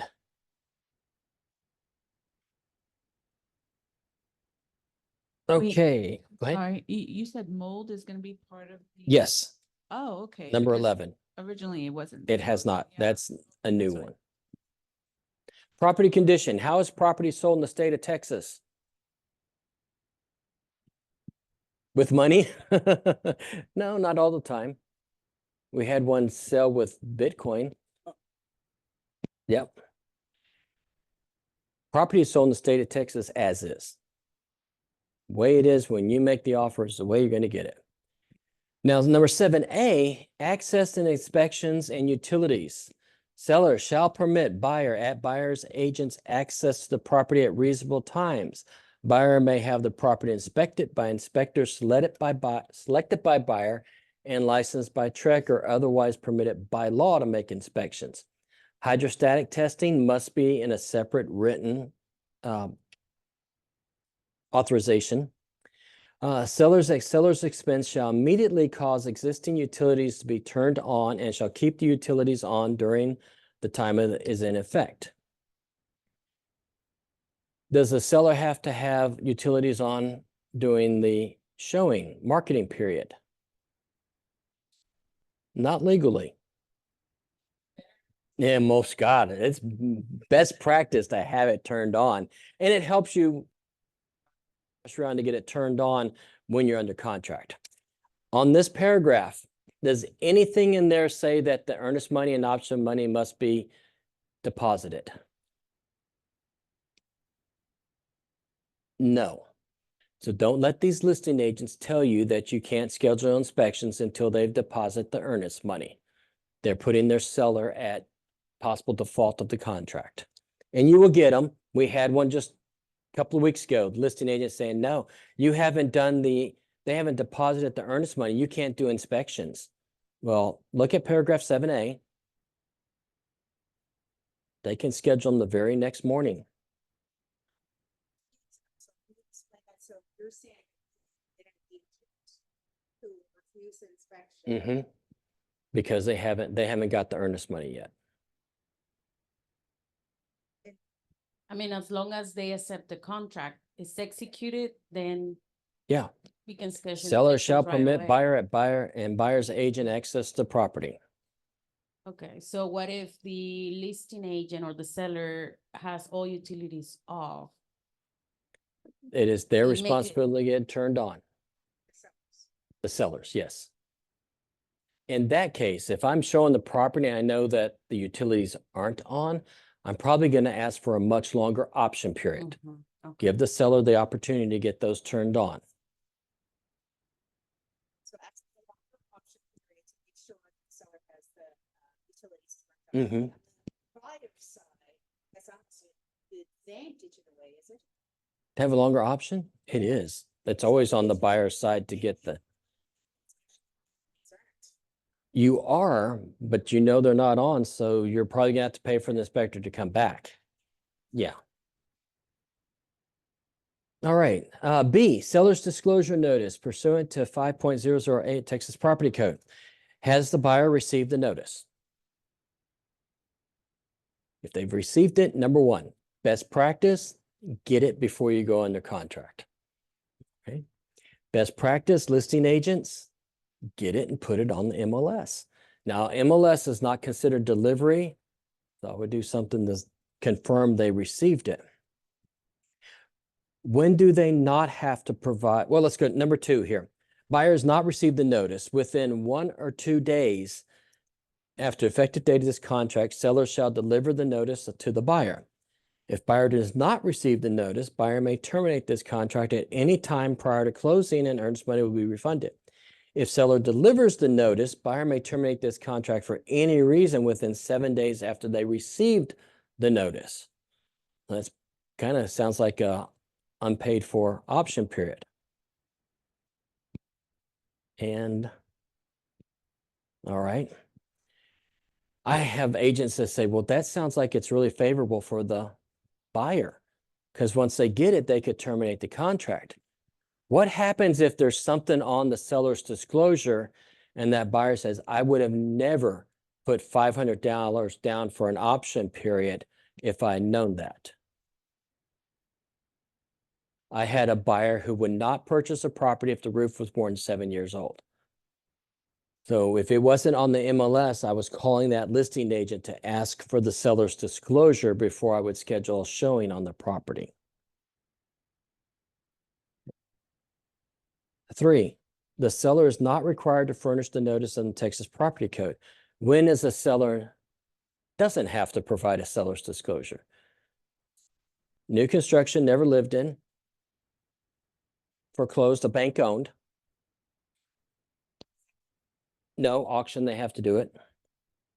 Well, probate. Right, if it's being sold by the estate of.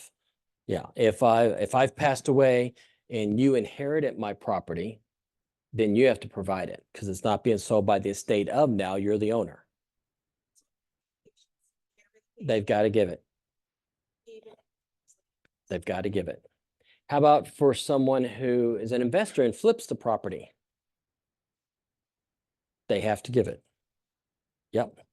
So new construction, never lived in, bank owned, family member to family member, an estate. If it's under a trust, they don't have to give it legally. Most trust will give them. It's best practice. So what is the yes, no, and unknown, right? Mhm.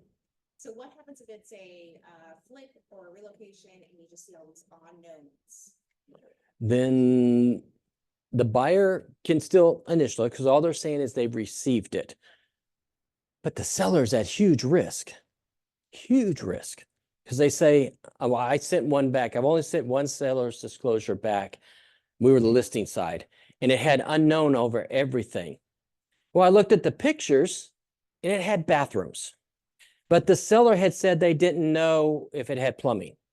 It was unknown. So in a legal, if this went forward, somebody was being sued.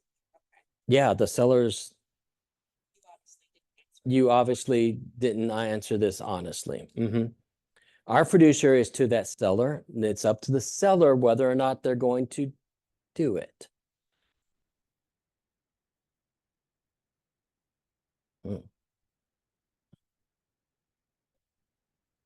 Use the mic. Like we have that protection where we have to go with what the seller has told us. This is true, unless you know it as a material fact. So if I know that there's water dripping in the living room and the seller doesn't disclose it, I have to disclose it. Sorry. Do we go with number 3 for the new construction? Yes. Oh.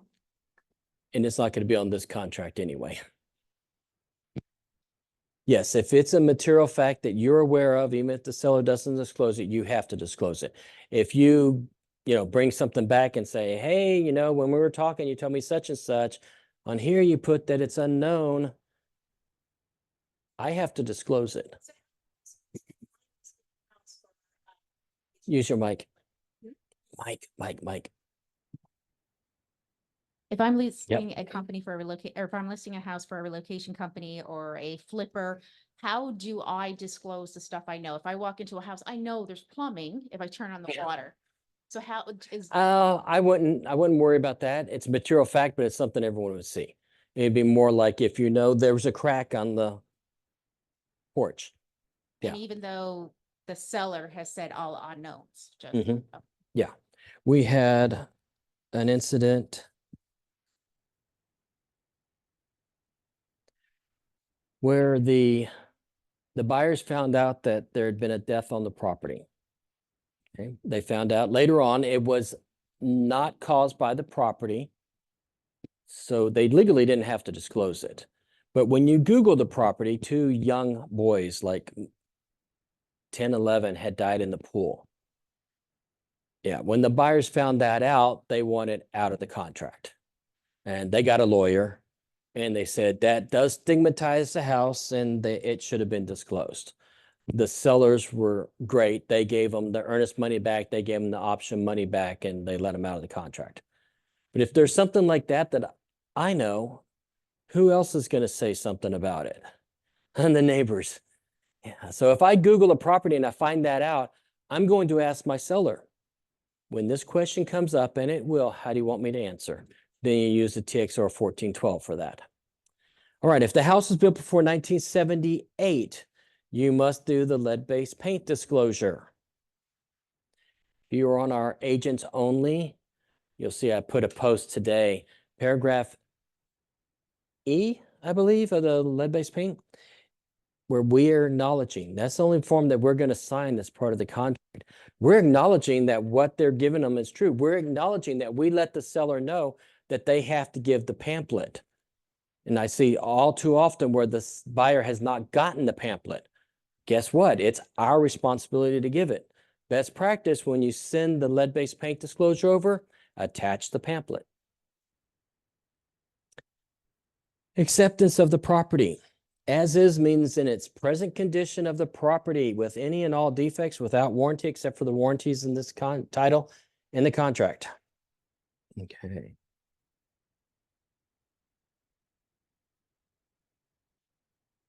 Check 1 or 2.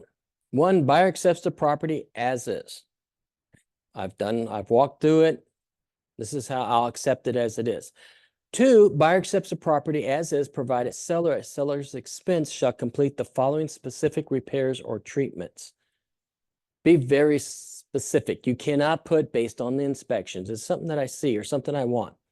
You know, the carpet is all wavy. I want the carpet stretched. Home to be professionally cleaned. How could you make that more specific?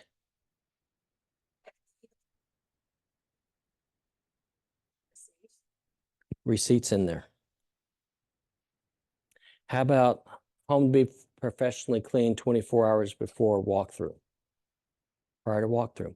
Because if we execute today and my maid comes on Saturday and professionally cleans my house, have I followed the contract? And we still have 45 days before closing. How about the pool is to be filled? Nope, that's not good enough.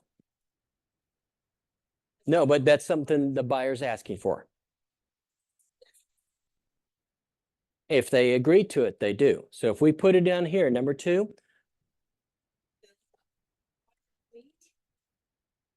That's very good. Because when it actually happened, the buyers did the walkthrough and they were like, wait, the pool's not filled. They want it filled with dirt. They wanted the pool gone. But the agent had wrote pool to be filled. So the sellers interpreted that, put water in it, chemically balance it. Must be specific. Who pays for lender required repairs? It's negotiable. Okay. I mainly have probably seen sellers paying for them because it's a material fact. If they break out of the contract, it's going to have to be fixed. If they don't, seller doesn't do it and this buyer's not willing to do it, they're probably not going to get the loan. So you're going to lose the contract anyway. If the repairs are exceeds 5% of the sales price, buyers can terminate based on that also. Repairs and treatments. Unless otherwise agreed in writing, seller shall complete all agreed repairs and treatments prior to closing date and obtain any permits. Repairs and treatments must be performed by persons who are licensed to provide such repairs or treatments, or if no license is required, commercially engaged in the trade. I want the fence boards all replaced. I can't get my brother to come over and buy boards from a Home Depot and tack them on. I have to hire a fencing company. Now, my brother is a carpenter, let's say. So I talk to that buyer, hey, my brother's a carpenter, here's his card. Can he do the repairs on the fence? Yes, we put it in writing. Otherwise, it has to be somebody who's commercially engaged. I used to be able to say you did it with, they have to be in the yellow pages. So we don't have yellow pages anymore. I have a quick question. Mm-hmm. Angie's List, yeah. So if you're a listing agent and you're doing a walkthrough from the beginning, Mhm. right? And you see little things here and there that needs to be touched up, do you recommend, I mean, if they want to go the cheap route? I would never recommend that for anything with electricity, plumbing. Not anything like Yeah, but that. Something that's noticeably, that can be touched up. definitely. I showed a property and in the primary bedroom, there was a hole right behind the door, like someone had just slammed it and there was a hole in there. So yes, I would recommend to my seller to have that repaired, because if they want it doing the contract, he's gonna have to hire a professional to come out and do it. Yeah, if the fence is falling down or the boards need to be replaced because they're rotted, I can go out and tack them up myself because I am the seller. Well, it's under contract. Mhm. Could you go over number E again? I'm stuck on, or I just have questions about the 5% and the earnest money being refunded, like that sort of stuff. So is this gonna be covered underneath third-party financing? Will you cover No. that then? Okay, so I guess my No, it's question separate. is, so third-party financing, if all of a sudden you're getting closing and Mhm. third-party financing comes back and says, hey, you got a termite issue, it got to be resolved, or we're not gonna give you money, then, That would be property approval and be a lender required repair. okay, You would extend closing, the seller and the buyer would negotiate who is going to pay for it. and what happens if nobody wants it, the seller or the listing? Then they're is- going to terminate the contract, buyer's going to get the earnest money back. Okay, Because the lender's not going to give the loan unless these repairs are done. Then the third party financing. That's part of the addendum, paragraph 2B, property approval. Yeah, so they send the appraiser out, and the property I had, the light in the garage that stops the garage door from going down wasn't working. So that was a lender required repair. 'Cause it was safety issue. The sellers paid for that. It was not expensive at all, but they had to do it or they wouldn't get the loan. So then they'd be starting over. If they come out and they're looking at everything and what they say has to be done and it's greater than 5% of the property, then the buyers can walk away at that point also. so what about the earnest money though? 'Cause They get Just- their earnest money back. But we've been having this discussion a couple of times Mhm. today. So does that override the fact that the seller doesn't have to actually sign it to give the earnest money back?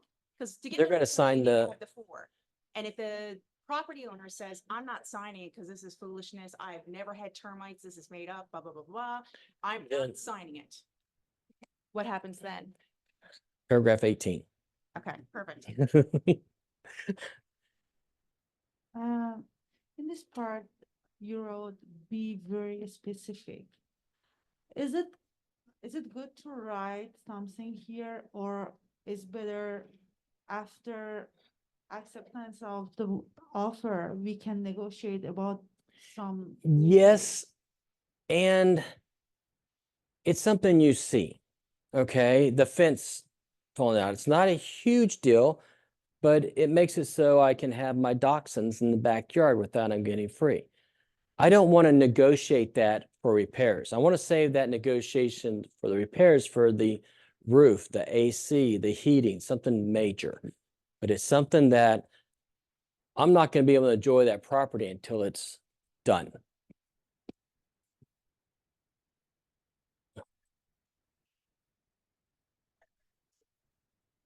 Yes. So some repairs could probably go into the price negotiation also. Oh, yeah. Oh, yeah. There's always to negotiate. Okay. I have a Oh. question. So if the house is listed that it's shown as is. Mhm. And the fence has Mhm. some boards that are missing, Okay. is the seller required to fix them, obligated to fix? You can negotiate it. Yep. They could put it right here. There's nothing that the seller is required. You are buying the house as is. And I see it a lot. They'll put property sold as is. I don't care. Ask for it. All they can say is no. I was always told you can't ask for repairs on foreclosures. You got $5,000 worth of repairs on a foreclosure by just asking for it. All they can say is no. Environmental matters, presence of wetlands, toxic substances, asbestos, other environmental hazards could be on the property. Residential service contract. Do you know what a residential service contract is? It's an insurance like kind of thing, a service like if your refrigerator or Yeah. your The home warranty, Homework. home warranty, yeah. It's covered. They are regulated by the Department of Licensing and Regulation. It used to be part of TREC, but they moved it out 2 years ago, 3 years ago. I kind of believe it protects both sides. All right. I sold the property out in Needville and the owner insisted they got a home warranty. The buyers did not want one. They did not put it in here. He said, you have to have a home warranty.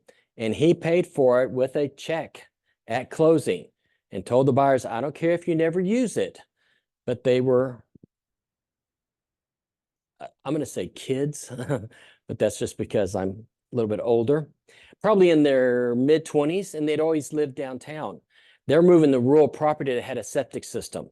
And Bob's like, they are going to mess that septic system up within the first year.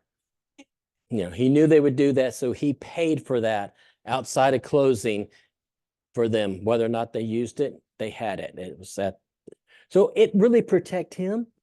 And if I move into a property and the hot water heater blows up next week, you didn't tell me there was a problem, did you? Well, no, nothing is brand new in this house. So here's a home warranty. Some agents do it as value added. They pay for a 1-year home warranty. So here you're going to negotiate the price. Make sure they use all the money. So if they want a home warranty and they get the basic cover and they still have a couple of $100, use it all up. If they do not purchase a home warranty, which happened on a different property we had listed, after we negotiate it, we get to closing, the guy says, we don't want the home warranty. We're not going to pay for it. Just get rid of it. And then they ask for a check. Like, no, that money is for a home warranty. You're not going to get a check if you don't use it. And yeah, it covers inside the walls, like electricity, plumbing, some plumbing, refrigerator. You can add onto it for washer, dryer. Yeah. So look at your basic coverage and then whatever. We have a saltwater pool with a hot tub attached. So we pay for the extra coverage for that. But the seller is not required. And absolutely not. It's provide. all negotiable. It's all negotiable. All right. If you or anybody, you or the other agent have 10% or more interest in the property, it must be disclosed. If you are working on behalf of spouse, parent, child, business entity, it must be disclosed. If you are representing your best friend's son who you've known since, well, you're his godparent, disclose it. You don't legally have to disclose it, but I'd rather disclose instead of having an issue. I represented my nephew when he bought his first house. At the time, he was not my legal nephew, but I'd known him since he was 5 years old. I disclosed it. I would rather have it disclosed than someone coming back and say, well, you hid that from me. So he had more knowledge than I did. And if you ever walk down the hallway towards my office and you say, Mitch, do I need to before you get the word out, I'm going to tell you yes. If you have to ask, disclose. Closing. Closing of the sale will be on or before a date. 30, 45 days. Don't ever close on a Friday or in the middle of the end of the month. Talk with your lender and with the title company if you're going to do a quick close. They can normally do it. We've had one close in 48 hours. They worked their tails off to get all of that done, but it did close.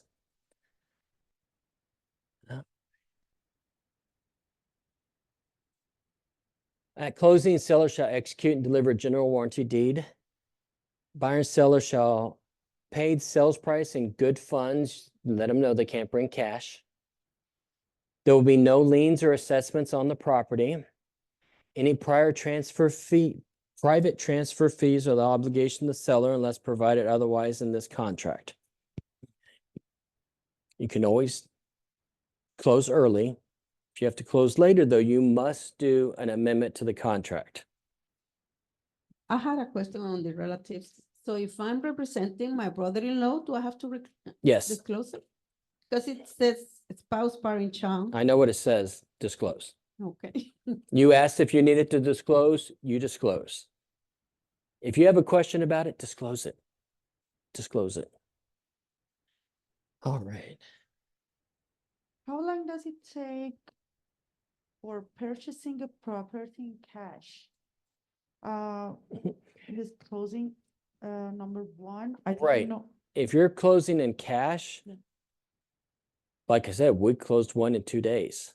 Oh, Yeah, you're gonna talk to your title company. Now, if it's a vacant property, they've already moved out, talk to a title company. Can you get a title commitment done on this property? How long would it take you? Because that's really gonna be the last thing you wait for. Mhm. Don't you still want to do an inspection and all that for a cash? I would definitely be recommended they do an inspection. And I would also be recommending they do an appraisal. Mhm. Okay. Possession, when is this buyer going to move in? Is it going to be upon closing or funding or according to a temporary residential lease? So the seller says, I'm going to need 3 days or 4 days after closing to move out of the property. Temporary residential lease. You can do a buyer's temporary residential lease. Don't do it. No. What happens if that buyer can't get funding and they've already moved in? So then you have a landlord tenant and you think that buyer's going to just willingly up and move out? Probably not. Then they're going to have to kick them out. Have them evicted. That's the word I was looking for. We've had it one time. We were representing the listing. When they get to escrow, they find out that her ex-husband had part of the house. And she did not know that. Well, she didn't remember that. Now, in her defense, she had been divorced for over 30 years. She did not remember what was in the divorce decree and did not know where her ex-husband was. So they had to hire someone to track him down. He was in California. Then they had to get his permission to sell the property, on and on. And she let the buyers move in. She's like, go ahead, I'm going to do a temporary lease for you and you can move into the property. It all worked out fine. Doesn't always work out fine. If there's a temporary residential lease, they need to check with their insurance carrier, the home insurance, to make sure that it's not going to void their home insurance. If the seller is staying, you must do the residential rental flood disclosure. Think about this. You've got a buyer who hasn't even moved into the house who's going to tell the seller who's lived there for 10 years whether or not the property is in a floodplain and if it's flooded in the last 5 years. That was the legislature. They did not make any adjustments for short-term leases. TREPAC, y'all know what TREPAC is? Yeah. They had it up in front of the legislature 2 years ago or 1 year ago, whenever it was. And it passed that they were going to change it, and then the governor vetoed it. So we still have to do it.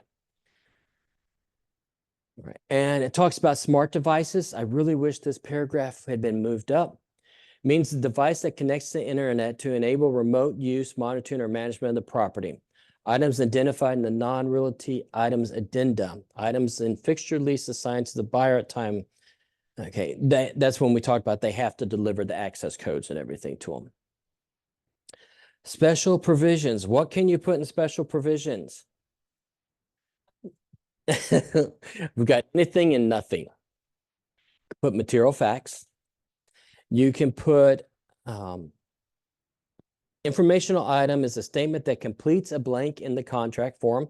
So the legal description, that one I showed y'all that was so long, it could go there. You've checked buyer and seller for title. Put on here, buyer 50-50, whatever it may be.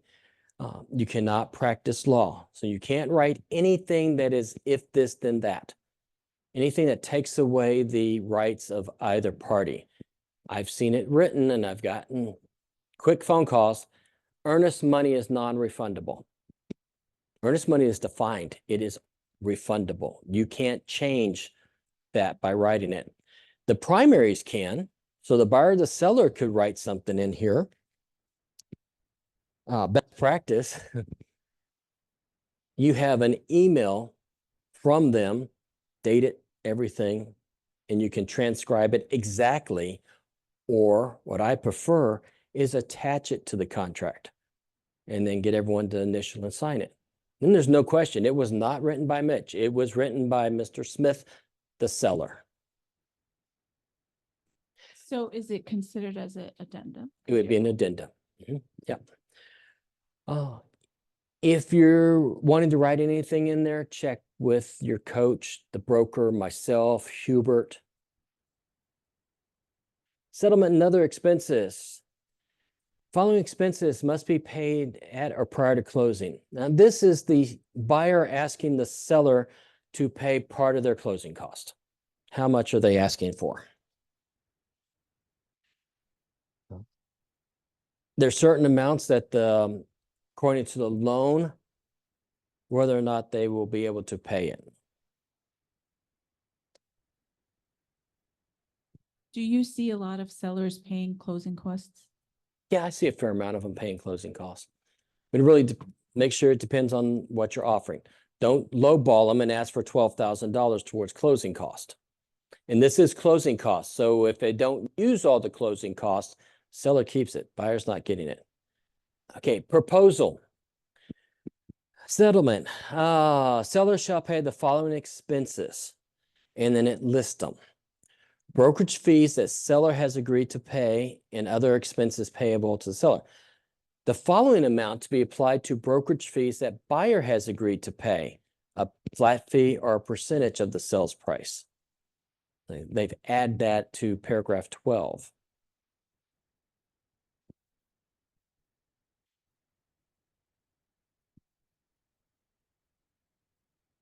It's kind of like what we have in paragraph TXR 2406, which would be added here. So I don't know how we're going to use that form.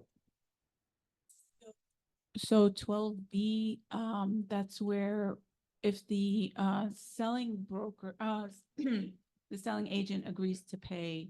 And this would be the seller The agreeing seller, to I'm pay. sorry, yes. Yeah. Okay, so they fill it out there. Yeah. So if they had put on the listing agreement 5B, where we're only going to pay the listing broker this amount of dollars.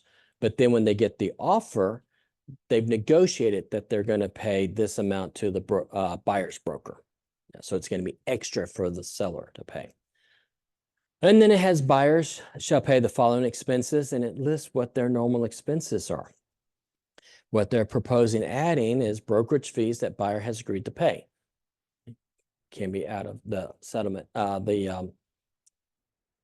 closing cost, okay?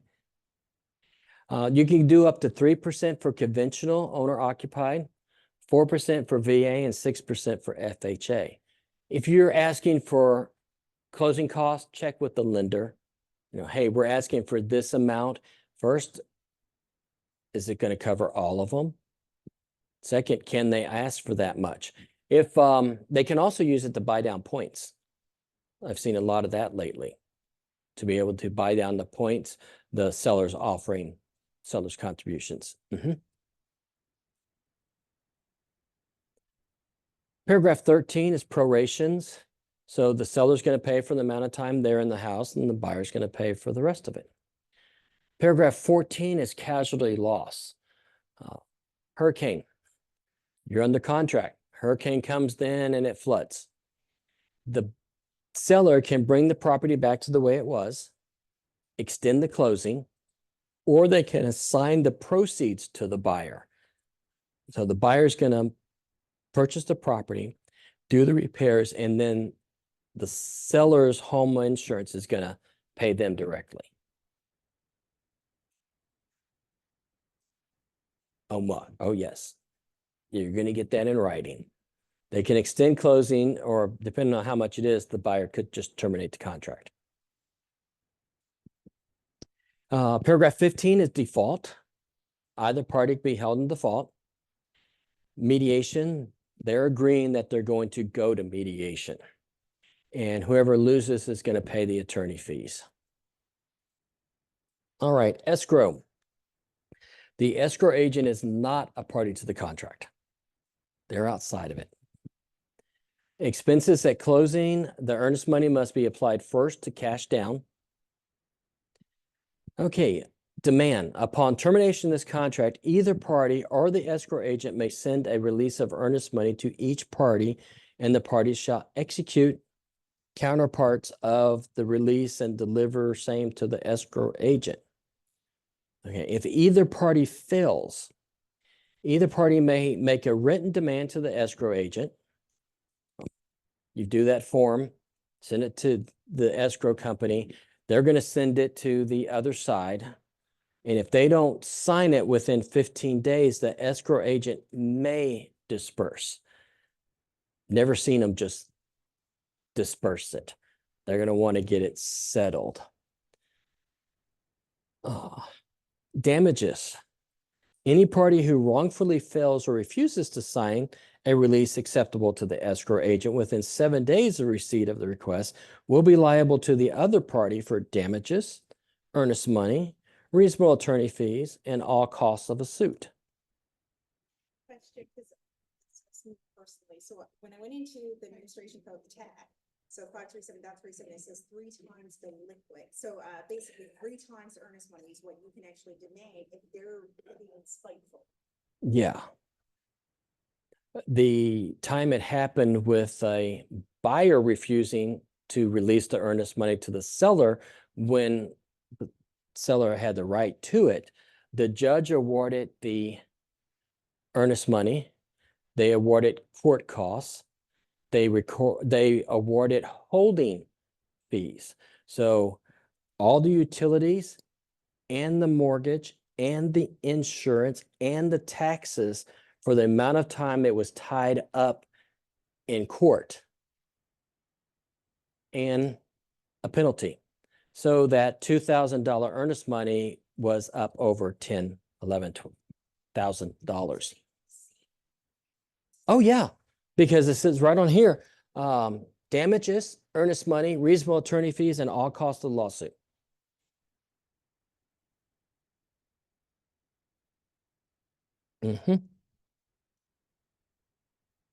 When you have a party that's not releasing it, sometimes if you send them paragraph 18D, they see the light.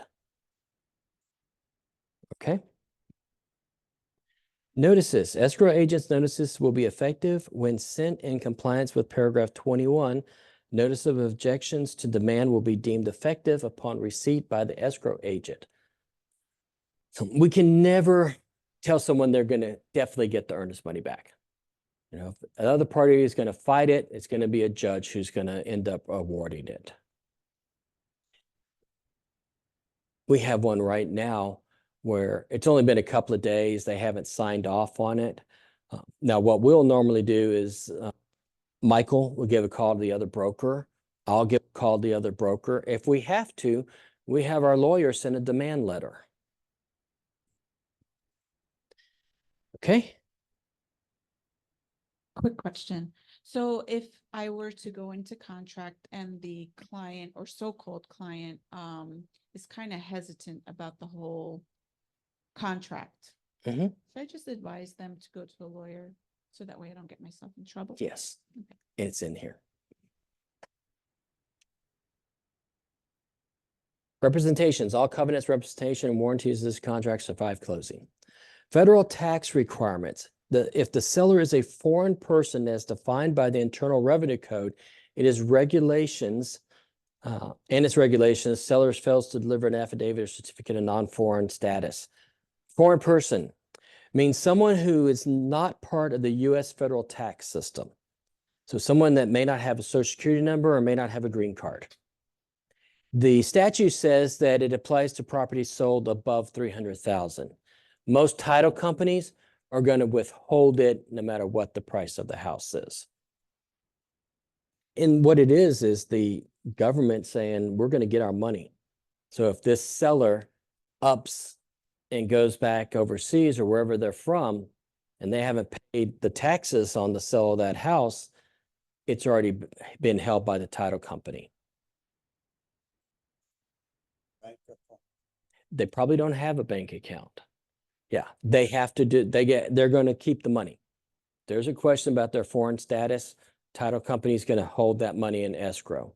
And if they do not hold it in escrow, then it's the buyer's responsibility to pay it.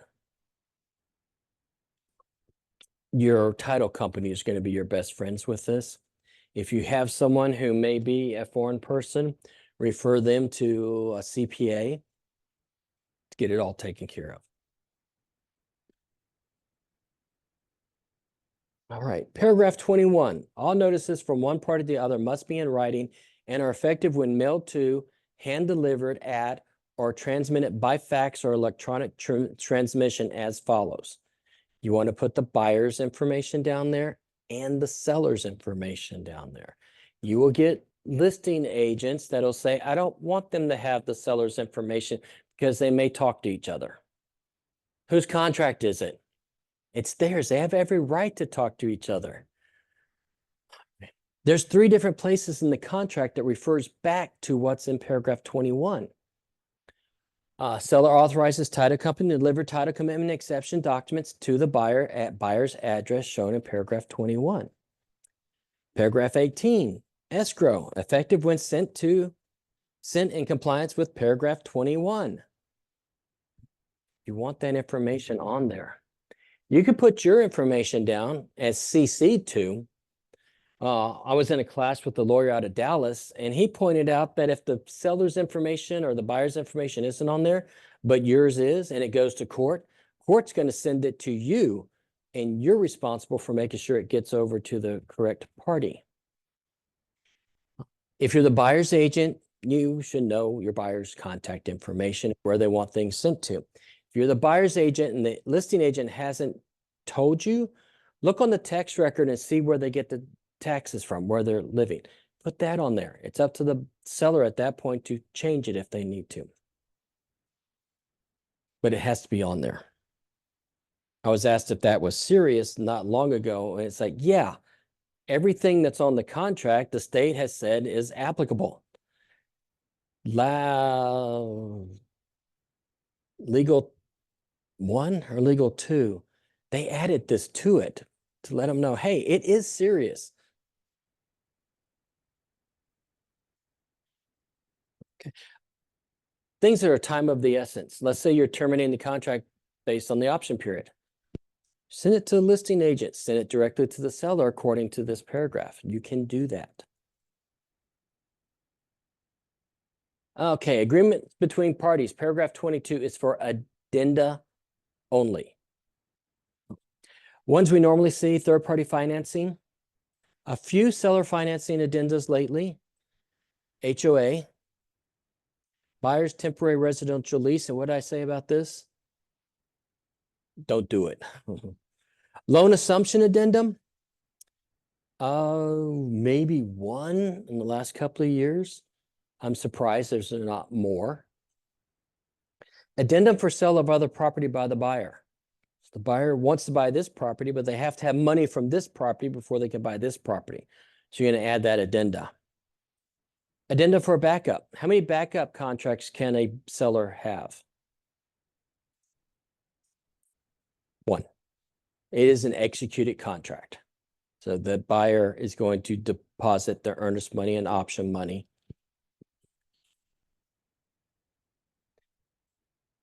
For the buyer's part. Mm-hmm. Yeah. Or has a backup.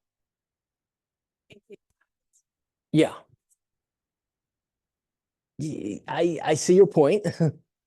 Because they're not as willing to negotiate like for repairs and stuff, which doesn't make any sense because those repairs are going to be material facts. You're going to have to tell that other buyer.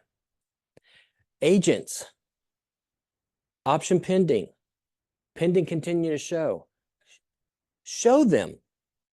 You don't know what's going to happen. Interest rates are high. People don't qualify. And if you've got that backup offer, it's executed. As soon as that other one terminates, you're in first place.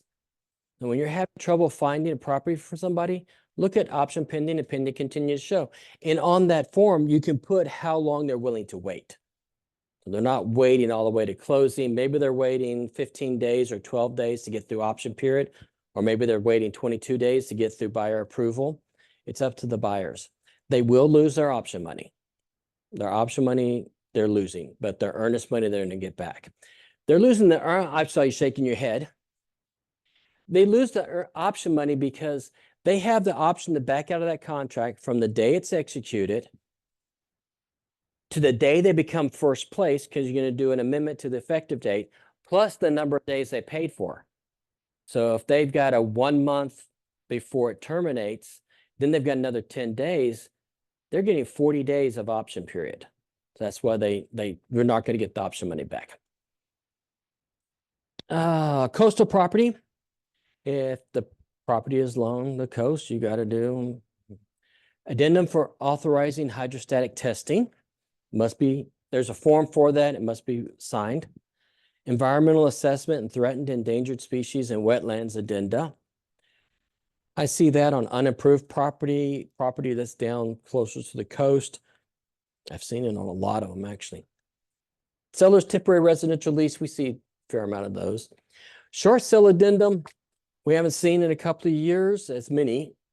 I thought we'd have more this year, just based on the interest rates. Addendum property located seaward of the Gulf Intercoastal Waterway.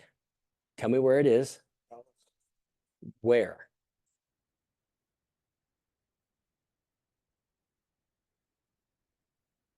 Come on. You've been in my class before. I know you know it. If you don't know where it is, you're not geographically competent to sell on the island. It runs between the mainland and the island through Galveston Bay. So anything that's seaward, which would be the entire island, is seaward of the Intercoastal Waterway. Addendum for lead-based paint. The house was built before 1978. That's required. Addendum for property in a propane gas system service area. We talked about that. Addendum for residential leases and addendum for fixture leases. I see more fixture leases than what I do residential leases. Addendum for PID, and then other. Other non-realty. Other now would be the TXR 2406, the addendum for broker's fees. So you'd write both of those in, but you don't put any notices there. So you're not going to put the IABS. You're not going to put the home warranty. Nothing that's a notice. Like we talked about earlier, the seller says they want this written in the paragraph 11. Well, I'm going to have them write it out. And then in other, I'm going to put another addendum attached and everybody signs it. Keeps it at arm's length. And I like things at arm's length. Paragraph 23. If the buyer has an attorney, you put the attorney's name down on here. And then what do? You run. And then you run. Okay. If the seller has an attorney, you put it there. And And then what do? Run. Faster. If the buyers and sellers are attorneys or engineers, what do? Should have been ran. Yeah. Because they can be very, okay. When do you execute a contract? Signed and communicated. And you said it. Someone said it. It was Bill. And communicated. It must be signed and communicated. Most of the time, you're going to have the buyer making an offer. So the buyer is going to sign it. They're going to send it over to the seller. The seller has a choice. They can totally reject it, or what's best practice is to send the form seller's invitation to do another offer. And with that, they're saying, we would find it more favorable if this was the sales price and this, and this. Okay, they all agree to it. The sellers sign it. I'm the listing agent. Then I'm going to send it back to the buyer's agent. Once the buyer's agent has that, then we can execute it. Now, you don't want to execute it after close of business, because then it's done. And if you've done after close of business, you can't guarantee that it's been given, except one of our agents thought he was doing a great thing. The listing agent sent it at 11 o'clock at night. He was up. So he responded by saying, "Thank you, I got it." So it was executed. So that's day 0. The next day is day 1. Instead of it being day 0, they could have executed it. Yeah, it's when it's communicated, received. All right. Now page 11, which is not technically part of the contract because it's not signed. The contract ended in paragraph 10. But Trex says that this information needs to be filled out. The buyers and the sellers need to know who the contact person is. So listing broker on the right side, buyer's broker, selling broker, other broker, all the same person, is on the left side. If it's intermediary, so there's only one broker, it all goes on the right side. Broker firm for us is Keller Williams Memorial, license number 9000862. Licensed supervisor is me, 601107. All of this is on your IBS. Intermediary, both agents go on the left. Okay. Presently, you've got this last paragraph, which you had put in the commission rate, broker's fees, according to whatever is on the MLS. Well, we know it's no longer on the MLS. So that could be left blank. And if the listing agent or the seller is paying the fees for the buyer's agent, then you're going to use the 2406. What they've proposed, disclosure pursuant to a previous separate agreement. That could be the listing agreement, the buyer's representation agreement. Listing broker has agreed to pay other broker a fee, flat fee, or a percentage of the sales price. This disclosure is for informational purposes only and does not change the previous agreement between brokers to pay or share a commission. That's what they've proposed. I'm sure that's going to be approved. I think most of the things they have proposed are going to be approved.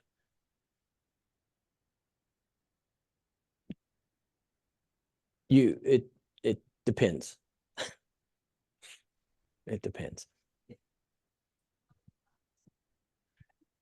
No, the bottom part here that's red and blue is the proposed changes. They haven't been approved yet. It won't be until November.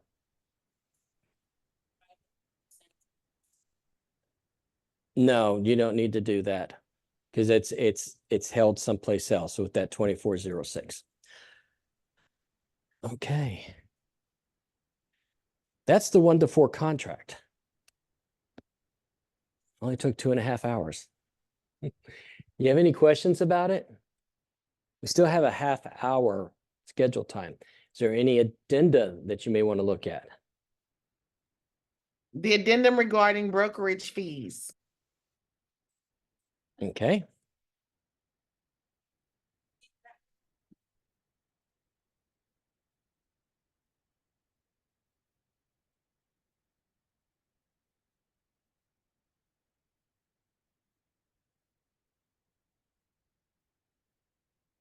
God, I hope I remember my login.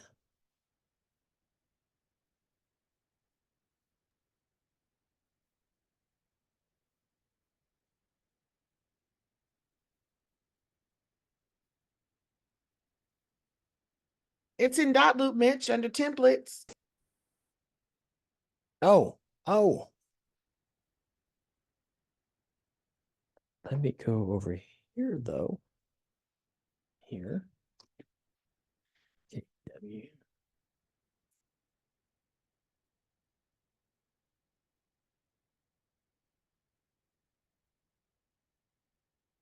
Okay. Compliance. Booyah, booyah. Addendum for broker's fees, 2406. No, this addendum should not be used for farm and ranch. It's on there. Commercial, the same thing. Okay, addendum. If any part of this addendum conflicts with the provisions in the contract, this addendum is in control. Fees, cash fees will be paid in Harris County.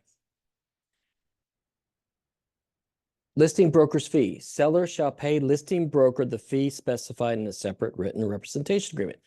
The listing agreement. Okay, now D. Number one is listing broker shall pay what percentage to the selling broker.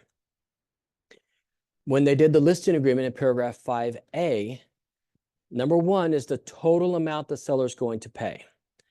Two is what percentage of that is the seller authorizing us to give to the broker. So I'm showing properties. My buyers say, I'm really interested in this one. I'm going to pick up the phone, call the listing agent, or are you offering compensation? Yes. I'm going to send over the 2402, which is compensation agreement between brokers. That puts it in writing. Oh, And then I'm going to fill this out when I do the offer. Two, got a question? I do. Use the mic. You said, are you offering compensation? Mhm. And that's it, and hang up, or? No, I'm do waiting I for an need to answer. Know exactly the percent? Yes, yes. they How offer? much are you offering?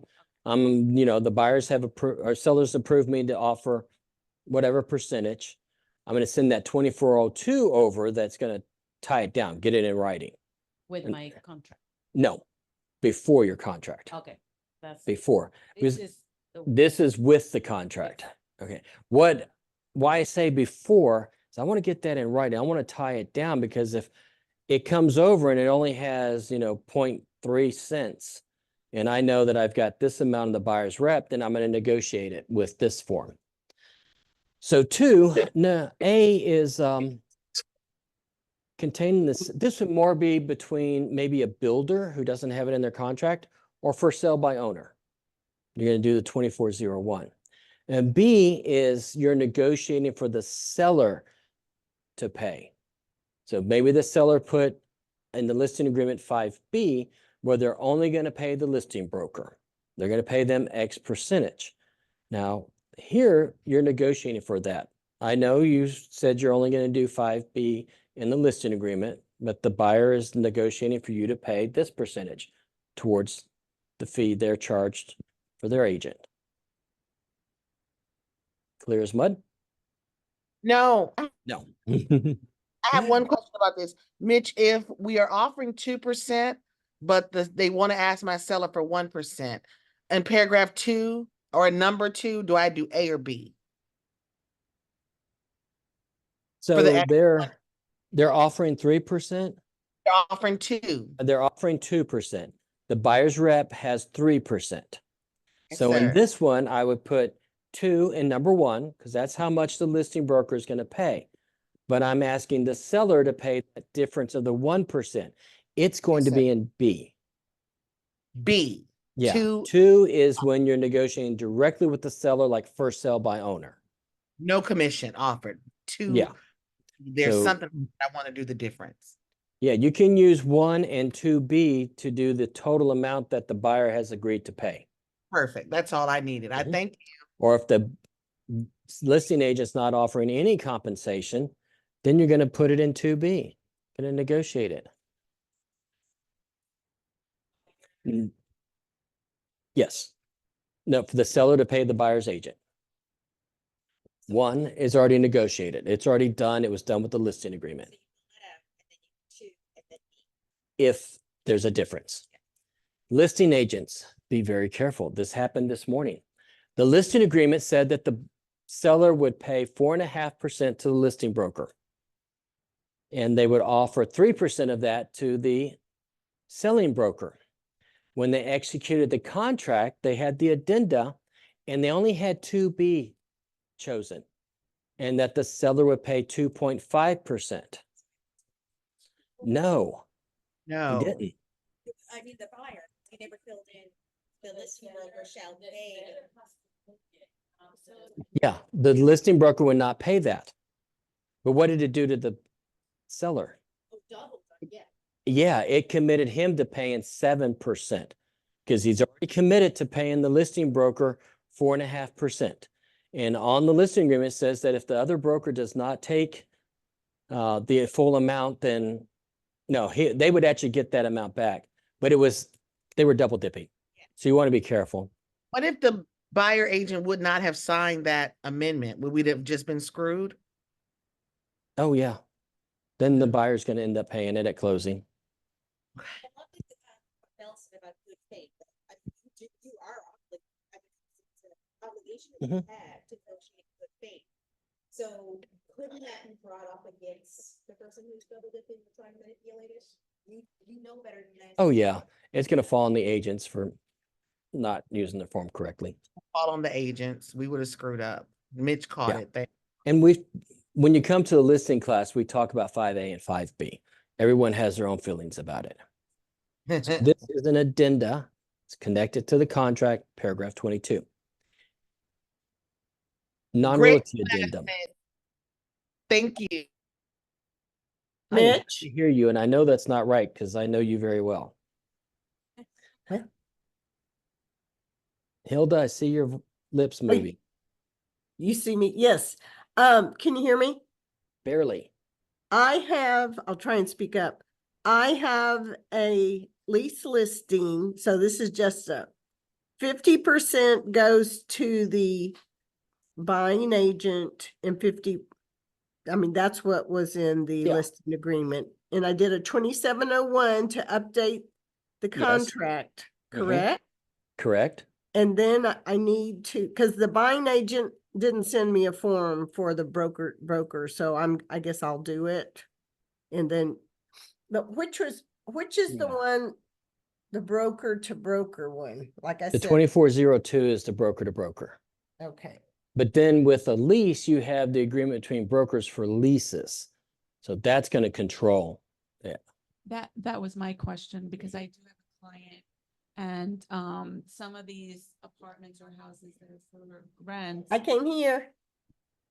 My question is actually similar because my client is looking to rent and the compensation is part of the issue where some of them will pay and some of them won't. So I would add that. No, a different one. This you is said. only for. That's for.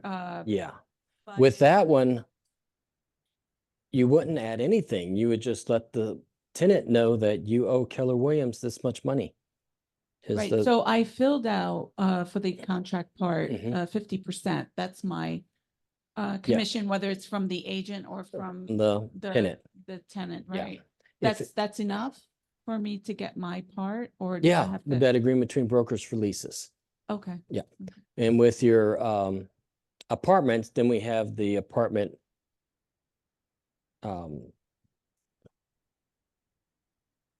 invoice, apartment invoice. You're going to use that. Yeah. Yeah. That's separate. That's all for leases. Okay. Any other questions? Thank you. You have a bunch.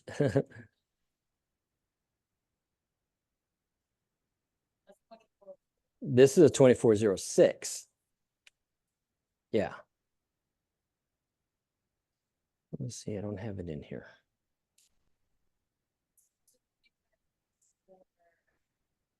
There's the 2402. Oh.